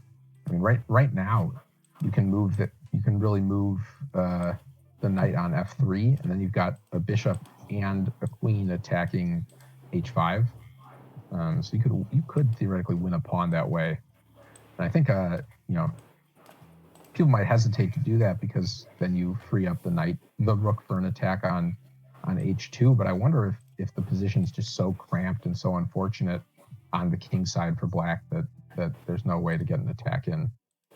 But I'm not totally sure. And white's working on the queen side right now, and maybe their thought is that rook is not in the game, the knight's not in the game. Take advantage of that and just go on attack on the queen side and keep everything stuck over there while you swap to the queen side and have a piece advantage. I wouldn't be. I mean, am I nuts that we're just going to see rook to h6 right here and then that? Yeah, I was going to say that exact thing. Like, that seems to be winning, right? There's no response. Well, I think you see knight to h4. Well, no, that just drops the knight. I mean, yeah. Well, here it is. Yeah. Godliness. Okay, yeah. Ready and willing to take it. Yeah, I'm. In all fairness to white, that could be a sacrifice. Yeah, this looks interesting. Well, you got to play rook to h6 from here, because obviously the king queen fork is what the goal is, and right now your rook is hanging from a queen. The queen can just take it. But I think, and maybe I'm wrong, I think h6 is just fine. Rook h6 just solves his problems, and yeah, it looks fine. And then Avi's really in a world of hurt. This is going to get very interesting because he's definitely going to fight back and does have some counterplay for sure and some future counterplay. But he's also got half the time. Yeah. Well, let's see if he finds that move, because I think that's a bit of a tricky move to find. The instinct is to retreat to safety, but you have to find a way to defend that pawn. Of course. I mean, it's a must. That's such a clear fork and lose. Oh. Well, that's not it. I think you just take the rook with the queen, and then all of a sudden you're back in this game as white. Wait. Wow. Yeah, it seems like it's just hanging there. I guess he just didn't find that move. He didn't find h6, or maybe I'm not seeing something with rook h6 that maybe there's some counter to that I just am not seeing. But yeah, it looks like all of a sudden this game's equal. And I think really actually white has the advantage. I really much prefer white's position at this point. Yeah.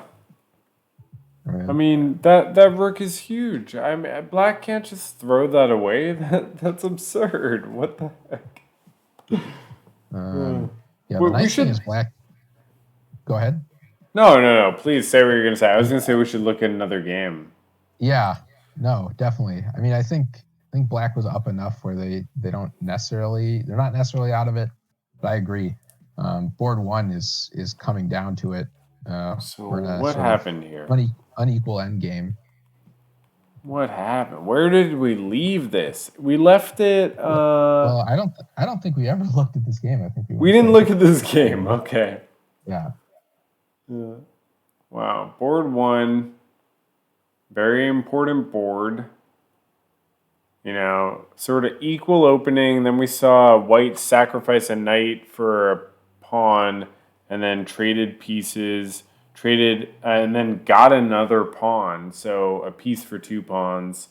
Gets a great attack. Double barrels. Trades a rook for 2 pieces. And a rook and a pawn for 2 pieces. And trades a queen. Gets a pawn. Guards it all. Holds it all down. And gets a better endgame and wins it. Wow. Or no, it's not one. Just kidding. But it might be. Yeah, I think that both. White went with the stonewall here against the Queen's Indian to start. So I think white was looking for sort of a strategic game, but they ended up making really an aggressive sacrifice early to break open black's king side. And black just manage to find the resources to keep their advantage and defend. So we'll see if white can sort of come back here. But right now, black is slightly ahead in material. I mean, 3 pawns to 4, and then they're up the exchange. So you'd think that they'd be able to make something happen, but the bishop pair is strong for white. White also has the benefit of having a lot of time left on their clock. That's huge. Yeah, Oh, they're black just going is- for the... Whoa! Yeah, I'm Black- also Black should have confused by taken the- back. Yeah, that was my thought as well. It seems like if black takes back, if black takes back, they lose the pawn on h6. Is I think what they're thinking, and I think they can. But Yeah, white that's is dangerous. getting the better of them at this point, because of that. I wonder. Yeah. But that's a good point. Taking on h6 would have led to white really just passing a pawn. But I don't know if that's the worst thing. Now they're going to try to collect that pawn back. Oof. I think, and this is really scary. I think if you're black, Yeah. you can't really make that exchange. You can't just like sack the rook. Yeah. And then eventually, if white can get their black squared bishop to attack that square, that's a queen all of a sudden. I don't see really any way. I don't really see how this is going to be defended. In fact, yeah, once if that bishop gets to b6, well defended there. But if they can get that bishop to b6, then there's no way to stop that pawn from queening. I wonder if we'll see the king try to defend that square. If white can get their king to defend that square in time, I think we may see. Yeah, that's what they're going for. Well, I think maybe not, because they went to the wrong side for that. They need to be on A.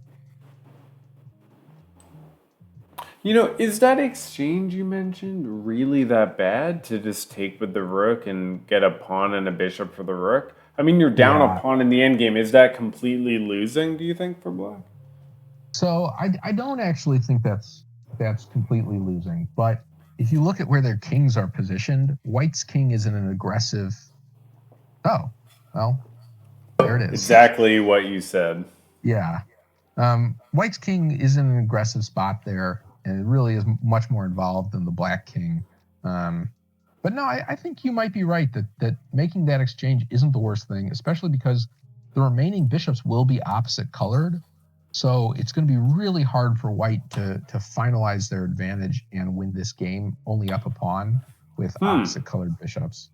I can tell you. Yeah, black was only down a little bit. It was +2, and then black should have done bishop e7 apparently, and just developed the bishop a little bit. Instead, the rook d1 was a really bad blunder that allowed bishop b6. But until that move, they were actually kind of fine. They didn't need to do the exchange. I mean, you're down, but it's not horrible. It was just that last move that lost it. That's interesting from a computer standpoint. Oh, wow, we have a result on board 2. I do not believe we looked at board 2. Sorry, I just flipped over and saw the ending screen of three queens to nothing. And you don't see this very often. No, that's I don't know. That's something I like to do. If somebody's hell bent on not resigning, just go the easy way. Get all the queens you can get and make the night checkmate. Absolutely. But no, didn't need to do that. Could have probably checkmated a different way. But all 3 of those queens were promoted. They managed to sort of end up in a pawn, king and pawn endgame that they had a clear advantage in. Up 2 pawns, of course, totally unwinnable for black. They took care of business. It looks like they were up. Well. Oh, wow. Board 3 action. So we saw white grab the rook, of course, and then the queen advanced further. They allowed a bishop trade, and then they gave up a pawn. But now black's queen is pinned completely. And, I mean, this is not good for black. No, this is, well, yeah, this seems like the attacks worked for white. Really, I don't see any way out of this. Because No. any sort of attempt to come up with something clever, the problem is that the rook takes with check. So there's really no way out of it. And even if you did something like knight to f6, once the rook takes, the knight would be then pinned. So there's really, and this seems really pretty convincing for white. You can't take that on f5 with your queen. You can't do that. That's so careless. No, that's very careless. And okay. Yeah, I don't really see any way back for black here after this, but white is in some decent time pressure, so it might be worth playing out. Avi says, move slower on the catch-up. My queen was trapped. Trapped? Oh, it is trapped. Yeah, it has absolutely. Yeah, it has nowhere to go. So what could they have done though? Oh, then what could they have done though? There's nothing. Yeah, that's the thing, is the queen was trapped, but there's no way to attack it.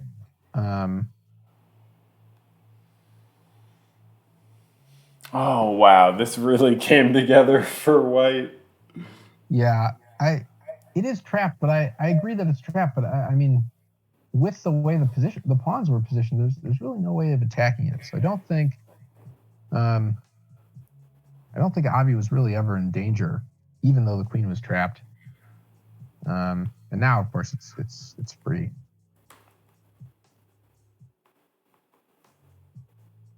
And the same things that were keeping it trapped were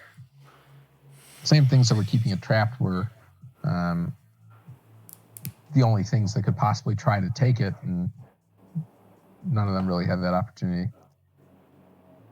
Yo, Simi, hop back in the tournament for the last round. You're in the chat. Hop back in the tournament. So okay, queen takes and game over. I mean, rook takes and game over. Like, what's going on here? I am a little curious as to why Avi took a good 40 seconds or so on that move. That's such a fucking. There's no trap. Yeah, there's no trap here. Move 23 pawn takes and black is winning. Avi says, instead of queen takes. Yeah, that's I mean, yeah. I think we all agree on that. Yeah. I mean, yeah, black had an okay position. Oh, is Seychelles not Simi? I just made that up. I have no idea. I'm sorry. I just made that up. Oh, my bad. Yeah. Well, let's see. I'm looking at that. After pawn takes, he's right. Actually, the queen is very trapped. Still has h8 to go to, so it's not so bad. But yeah, I think that Avi wasn't a real contest up until that point. Mm-hmm. Now we'll see what the move is to finish this out. Probably queen takes, c7. That works too. That knight really doesn't want to retreat. That's game really over. Can't. Actually, that knight's gone. I mean, that knight is taken. There's no way to defend it. Well, yeah. Yeah, I mean, you can take the knight now safely. Okay. There Last game might in be the more that he round. can do. Okay. It's kind of That's right. Then he can take the knight with take the check, bishop. and keep the Oh, pressure up, which I think is nice. very smart. Um, question Oh, is yeah. there a checkmate in here for Avi? And it doesn't matter because he For resigned. sure. But yeah, I Yeah. mean, after this, he was gonna maybe take the bishop, then queen h5. If he took the bishop with the pawn, if the king takes, queen h5, and he wins the rook as well. So there's really, Oh. and then checkmate surely follows shortly after. So we talked So yeah, about he should have taken with the pawn instead of the queen. He went from -6 to +7. yeah, that's That I did. move. I gotta say I didn't realize that Avi was in that much trouble. I wouldn't think that Avi would be that bad off in that position, but I guess the queen is totally useless, totally trapped in the corner. It looks like Avi had like a pretty significant advantage for a while, but then it would border on like a slight advantage. And like at this point, the sort of bishop trade was not a good idea. That was a big downside for black, apparently. But bringing the queen in, it's about even. But then when white retreated the rook, that was bad, which is wild. That an only move at that point is f takes e6, which I don't understand.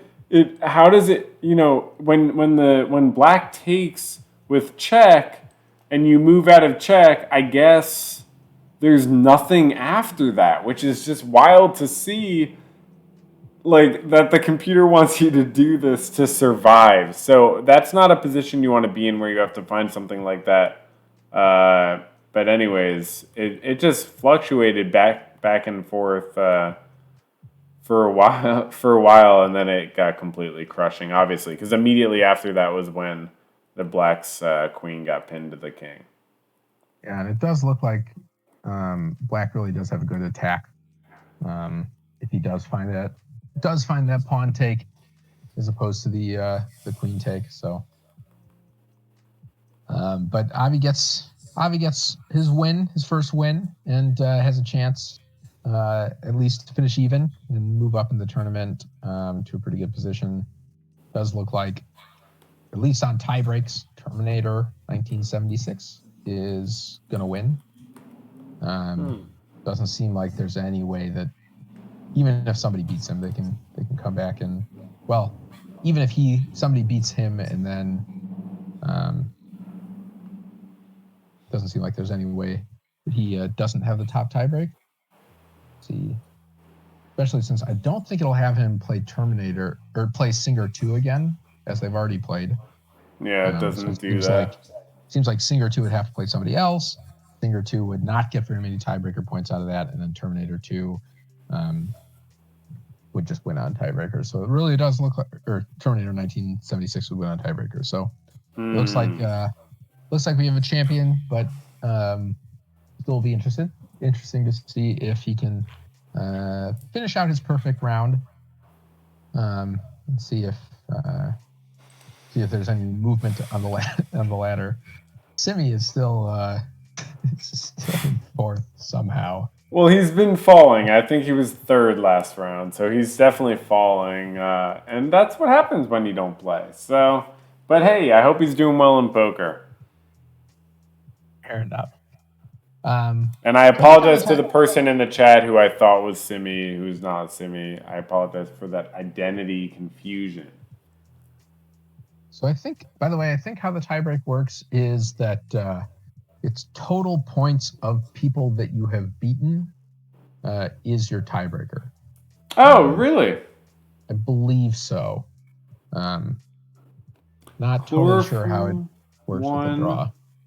Chlorophyll 1, Singer 2, so that's 3, and then small blind 1.5. Yeah, that you're right. Yeah. Yeah, so I think think that's how it works, which would mean that there's no way that no way that Singer 2 can get 3.5 tiebreak points out of this round. Because even if he beats small blind, that would be 1.5 points added to the tiebreak. That being said, still a good chance Terminator gets a good result here. Yeah. Oh, Terminator Godliness. Yeah, so he gets Avi gets a crack at the top dog. We'll see if he makes a move in a timely fashion this time. He does. He did. Yeah. Wow. Anything can happen. Wow, the games are playing a lot of moves, fast and loose. So board number 1, we're seeing the full Gambit accepted, the Schneider Gambit accepted. We're going to see it against Terminator. Do you know about the Schneider Gambit accepted? You know about the Schneider Gambit accepted. It's an interesting line in the Saragossa. Sort of combines sort of the seeming passivity of the Saragossa with a Gambit, which definitely unique, definitely not something that we've seen before much. Does give him a decent developmental lead. I mean, you can see right now he's got really aggressive knights and a nice aggressive bishop for that pawn. Unfortunately for him, Black should be pretty healthy from here on out. Shouldn't have much danger after a kingside castle. Should be able to get the white light squared bishop involved. Really, the only issue that Black has is that dark squared bishop is going to be hard to get involved. Seeing an all-out attack on the f7 square. Yeah, and that's a common theme with a lot of openings like this one.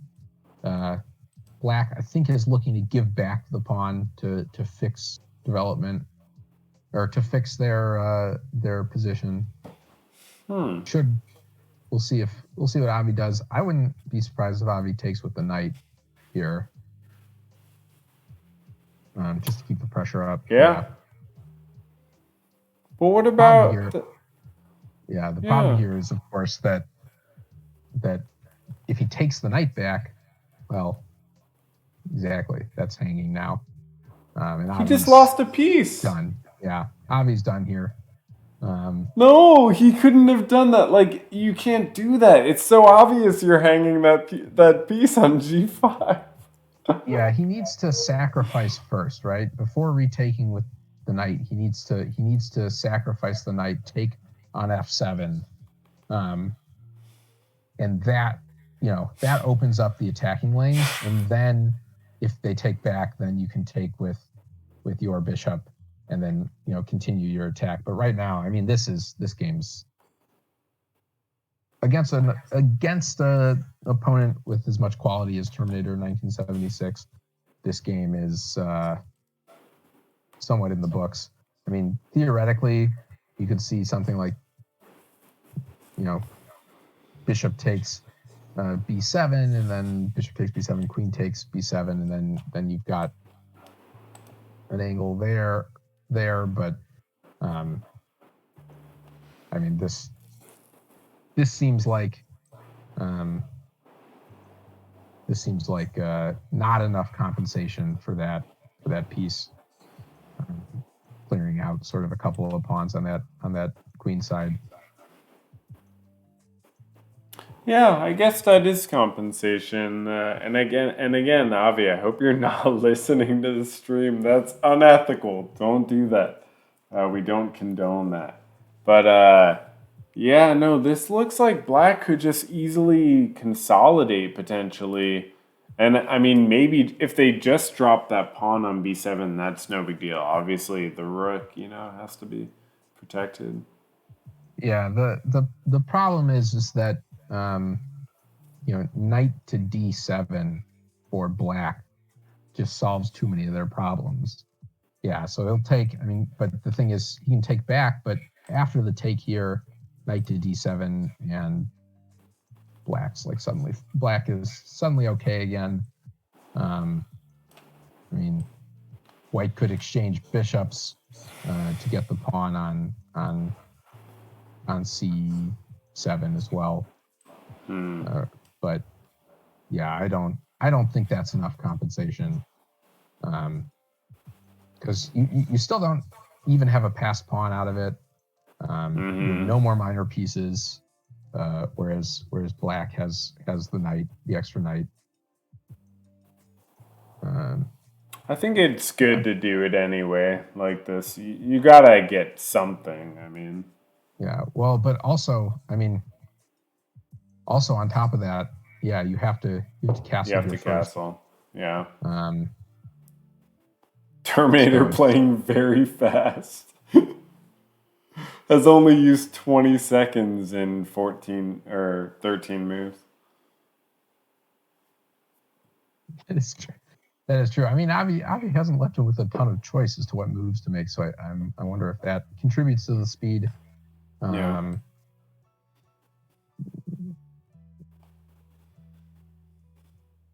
I wonder if I was going to say, I wonder if we'll see Terminator attack that pawn in e4. It's not in any immediate danger, but I am sort of curious as to what Avi wants to do here. Something like c6, queen c6 does defend the pawn, but I don't know if there's a greater plan at play here with the knight. If he's looking for something even better with that knight.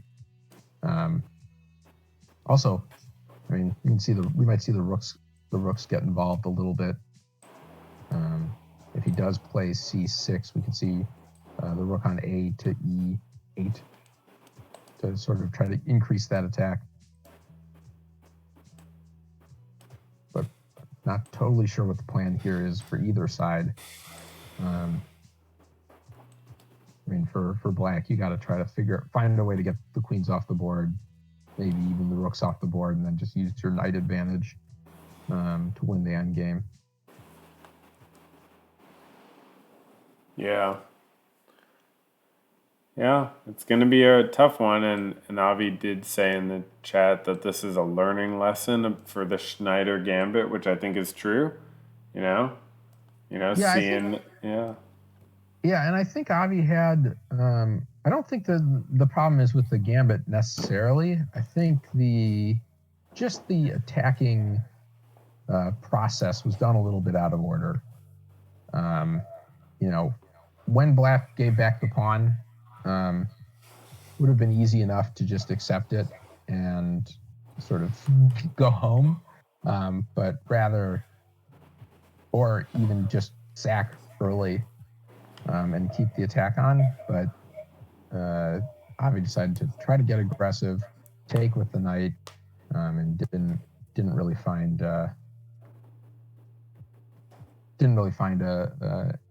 any way to even out from being down that exchange. Do you think taking with the pawn would have been better? Well, I don't know. Taking with the pawn sort of ends your attack right there. And then that pawn is isolated and pretty far forward. Yeah. I maybe would have preferred I think the taking with the knight was okay. I think you just need to sack the knight immediately before you take the knight back. Just sack the knight on f7. Then you have the attack going, and there's still attacking chances. Yeah, that's a great point. They have to take back immediately because you're attacking the queen. That's a good point. Yeah, the other option, of course, is to take with the bishop and stay positive that way, and then you can just take back with your queen. But that's probably not reasonable. Yeah, I think you sort of either have to take back with the pawn, which I don't love, or you have to sack the knight immediately. Yeah. Yeah, something went wrong, but it was interesting. Now, where it's at now is, okay, we've seen a lot of moves. Now we're in, White has sort of made some good pawn structure, I guess. Probably wants to play b3 at some point to free up the queen. Yeah, I think White's trying to hang on sort of to what they have at this point. Trying to move this into the endgame without losing any pieces to sort of minimize the advantage of Black having the knight on them. They do have those. They do have the extra pawn. So I think that's the strategy, but they got to be careful, or White has to be careful. It looks like Black might be able to force a queen trade here. So I mean, it's. You think? Oh, how? Well, Black, yeah, queen to g7. Queen to g7, I think, forces a queen trade to some extent here. Well, okay, that solves that issue because you can play e. You can play e5. But I was saying queen to g7, and then you have, if you move the queen, then you win the pawn on b2. So you can't really move the queen, and then you don't have the resources to defend. So to defend b2, so you sort of have to trade queens. But now he won't have to do that because he'll be able to move to e5 if he so chooses. Yeah.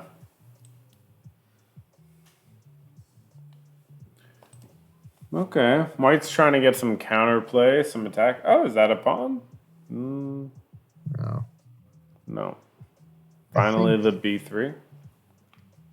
Yeah. I do think that Black does need to find a better spot for their queen because there's not a lot of good squares for the queen, and there's not a lot of places. Oh, well, there goes the pawn. Yeah, wouldn't mind seeing the queen. Oof. Yeah, that's work trade. I would do it as Black. I would just trade. Well, you sort of, yeah. I mean, the other option is backing out, I guess, which is what they did. That's a tough pawn to lose. Now Avi's got a real chance. Yeah. That A file, if Avi can push on that A file. Black really has to get their queen in a better position. Maybe totally blocked in. Yeah, I mean, you want to put it on h5, and then that lets you use that diagonal to get out behind White's pawns. But right now, it's got really nowhere good to go. Even if you go to g7, e5 is too good of a response. Yeah. If anything, like I'm wondering, am I ever going to have to push the F pawn as Black or like something like that? Or that might be necessary to free up an attack and free up the queen a little bit? Maybe. Maybe. I think the scary thing about moving the F pawn is you've already got a rook on the 7th file, and so that makes it a little more difficult to defend the king. On the flip side, obviously, Black wants to get their rook on the 2nd file and then attack h2 because Avi has moved the F pawn. That attack gets really scary if it can be pulled off. Obviously, it's defended pretty well right now. Avi does have to be careful of queen e2 and then rook to d2, threatening checkmate. Yeah, absolutely. Should we look at some of the other games? Oh, one of them just ended. Oh yeah. Toto Fish G got back into the tournament after taking a little hiatus. Yeah. And ended up with a win. Yeah, Toto Fish G played the first round, did not play the second or third rounds. Did he actually play the first round? I thought it was just a automatic timeout. Is that? Oh, you're right. You're right. He did not show up to that game. Which is rare. He usually shows up. So I'm glad he showed up for the last round, and it looks like, wait a second, I want to say he won, but also White definitely lost. Chlorophyll decided to sack on g6. just like out of the blue, and didn't really have a follow up, honestly. Yeah, I'm going through the game right now.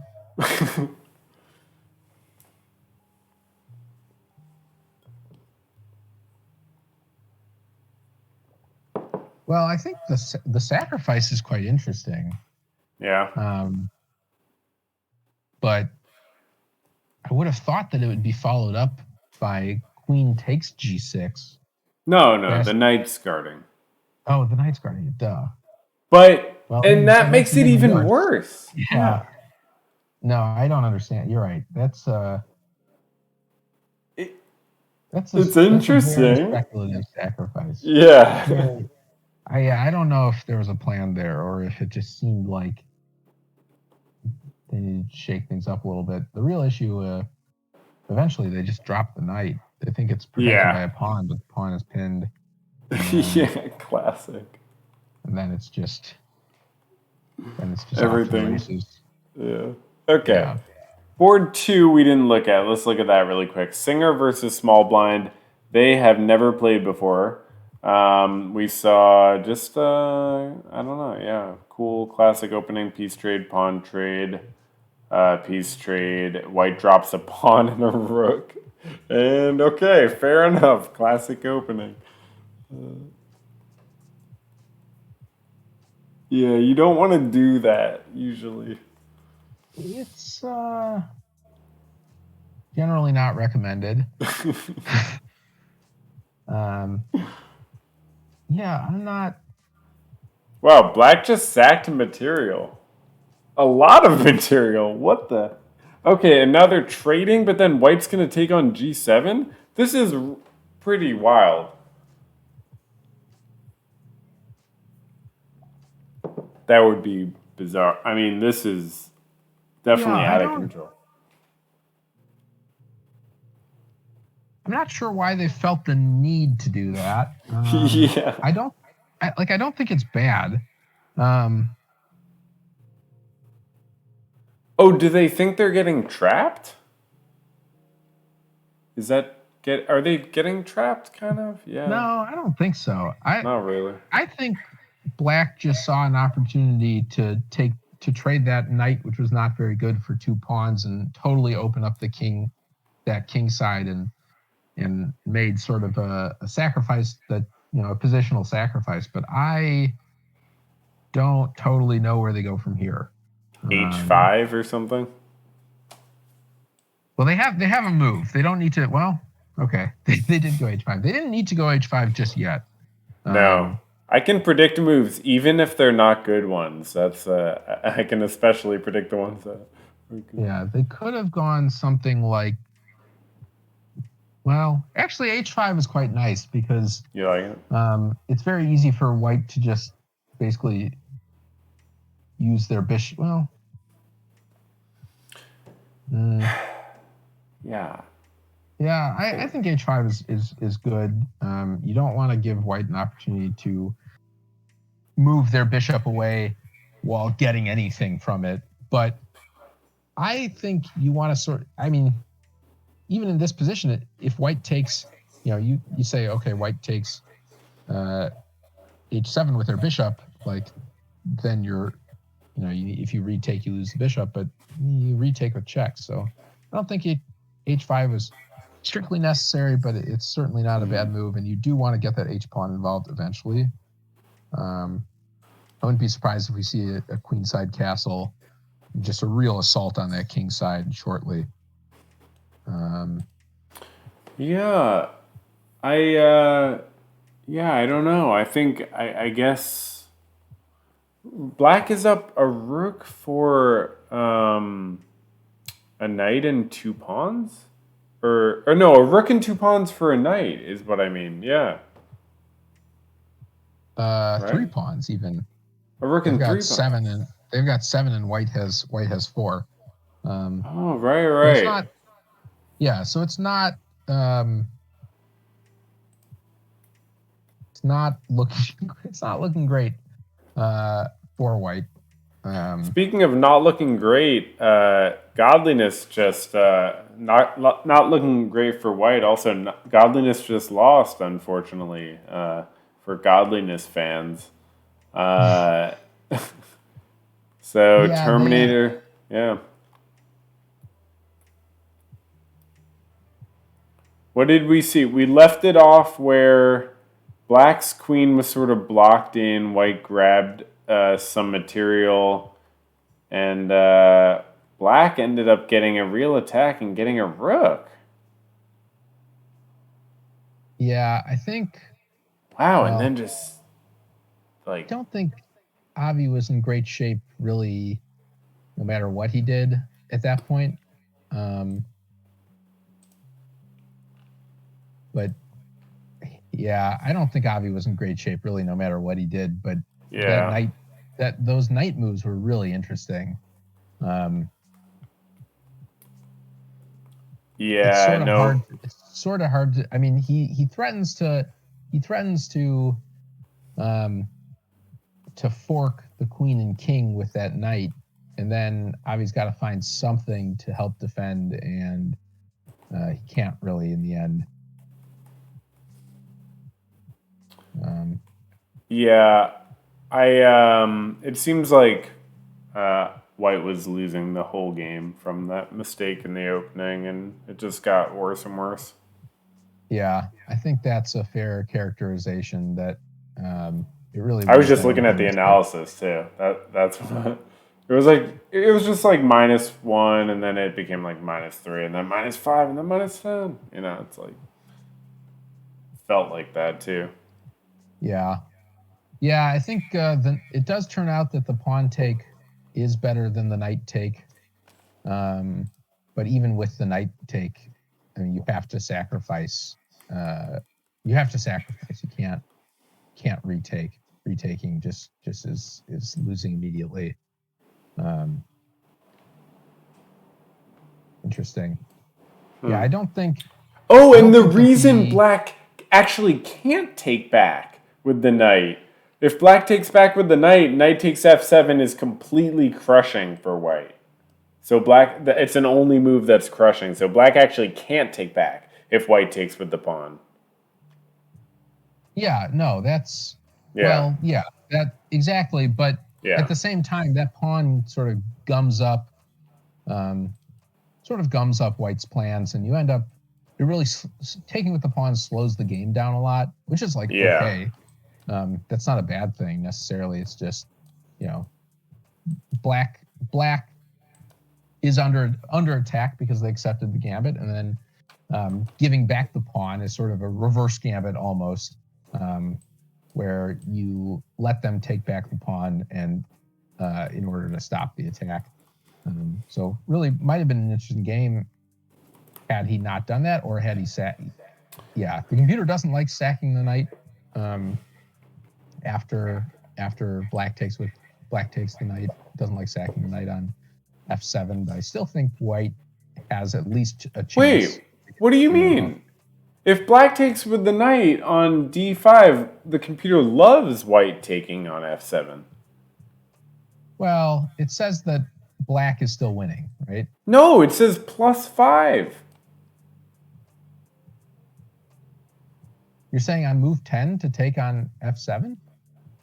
Yeah. Yeah, if you go back and you make it so instead of taking with the knight, White takes with the pawn, then Oh, no, Black. no, no, no, no. Oh, I Yeah, see what you're sorry. saying. That's the line I'm I talking about. I was talking sorry, I was talking about even in what we saw where In the Avi took. game, you're saying in the game the computer Yeah. hates it if or it doesn't hate it, but it's not an improvement essentially. Yeah. Yeah, it basically says that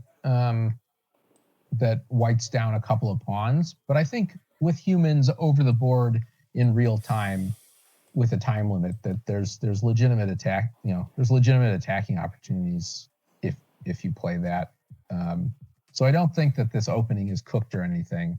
No, not at Um, all. Avi's but, going to have a lot of fun exploring this exact line, I think, because it's only 9 moves in, and it is like a very interesting thematic, like Black giving back the pawn idea. So yeah, yeah, but the No, this was handled very, very nicely, though. The opening was handled very nicely by Black. And I was playing out a bunch of moves to show how the position could go from some of the lines we were talking about. And Avi said in the chat, I would never trade down like that, lol. Yeah, dude, I'm not saying you would. You know, I just want to show what could happen. I'm sure you would do much more interesting stuff. Okay, so what else is going on? So board 2 is actually one more game to the tournament. I think that this should be comfortable enough for White, given this position. However, or comfortable enough for Black. Oh. No, that's fine. It's Black, fine. Black would love to up this many pawns. Black loves to trade material at this point, even if it's not such a good exchange. No, that's very true. It's just very easy for them to finish this one out. So no, they'll be very happy to make that exchange and then just try to promote the pawn on D basically with their king. Yeah, the tough part for White here is, I mean, you have to take that pawn with the rook, and yet taking that pawn with the rook is like the last thing you want to do. Just, you're just overwhelmed by pawns, and this is a losing position. This is lost. Yeah. This one's should be easy enough for small blind finish. Right, we'll see how many queens small blind ends up with on this one. What a great tournament. This has been a lot of fun, a lot of great games. I mean, even the people at the bottom of the tournament played great games tonight, all of them.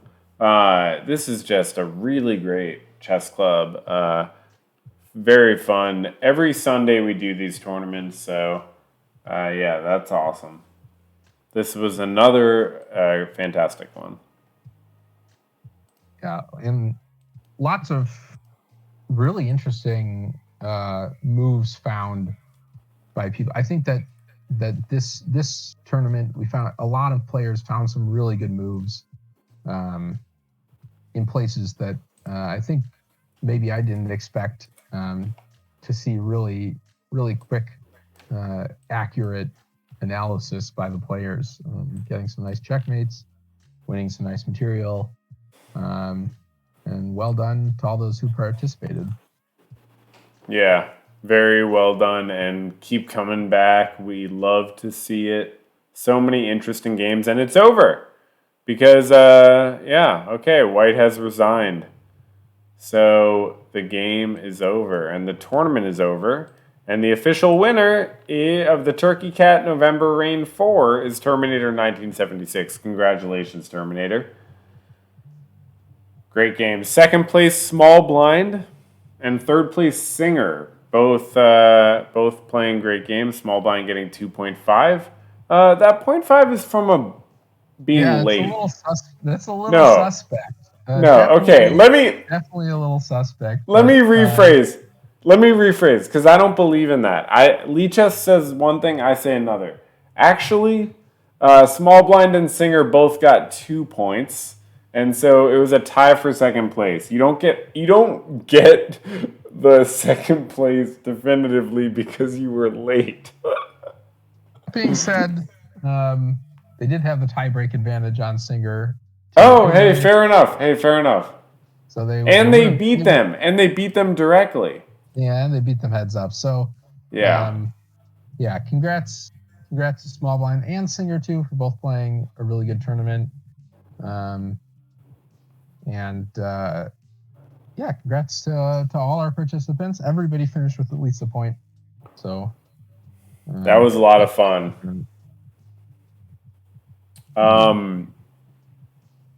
You should keep coming back, Jeremy, if you'd like to.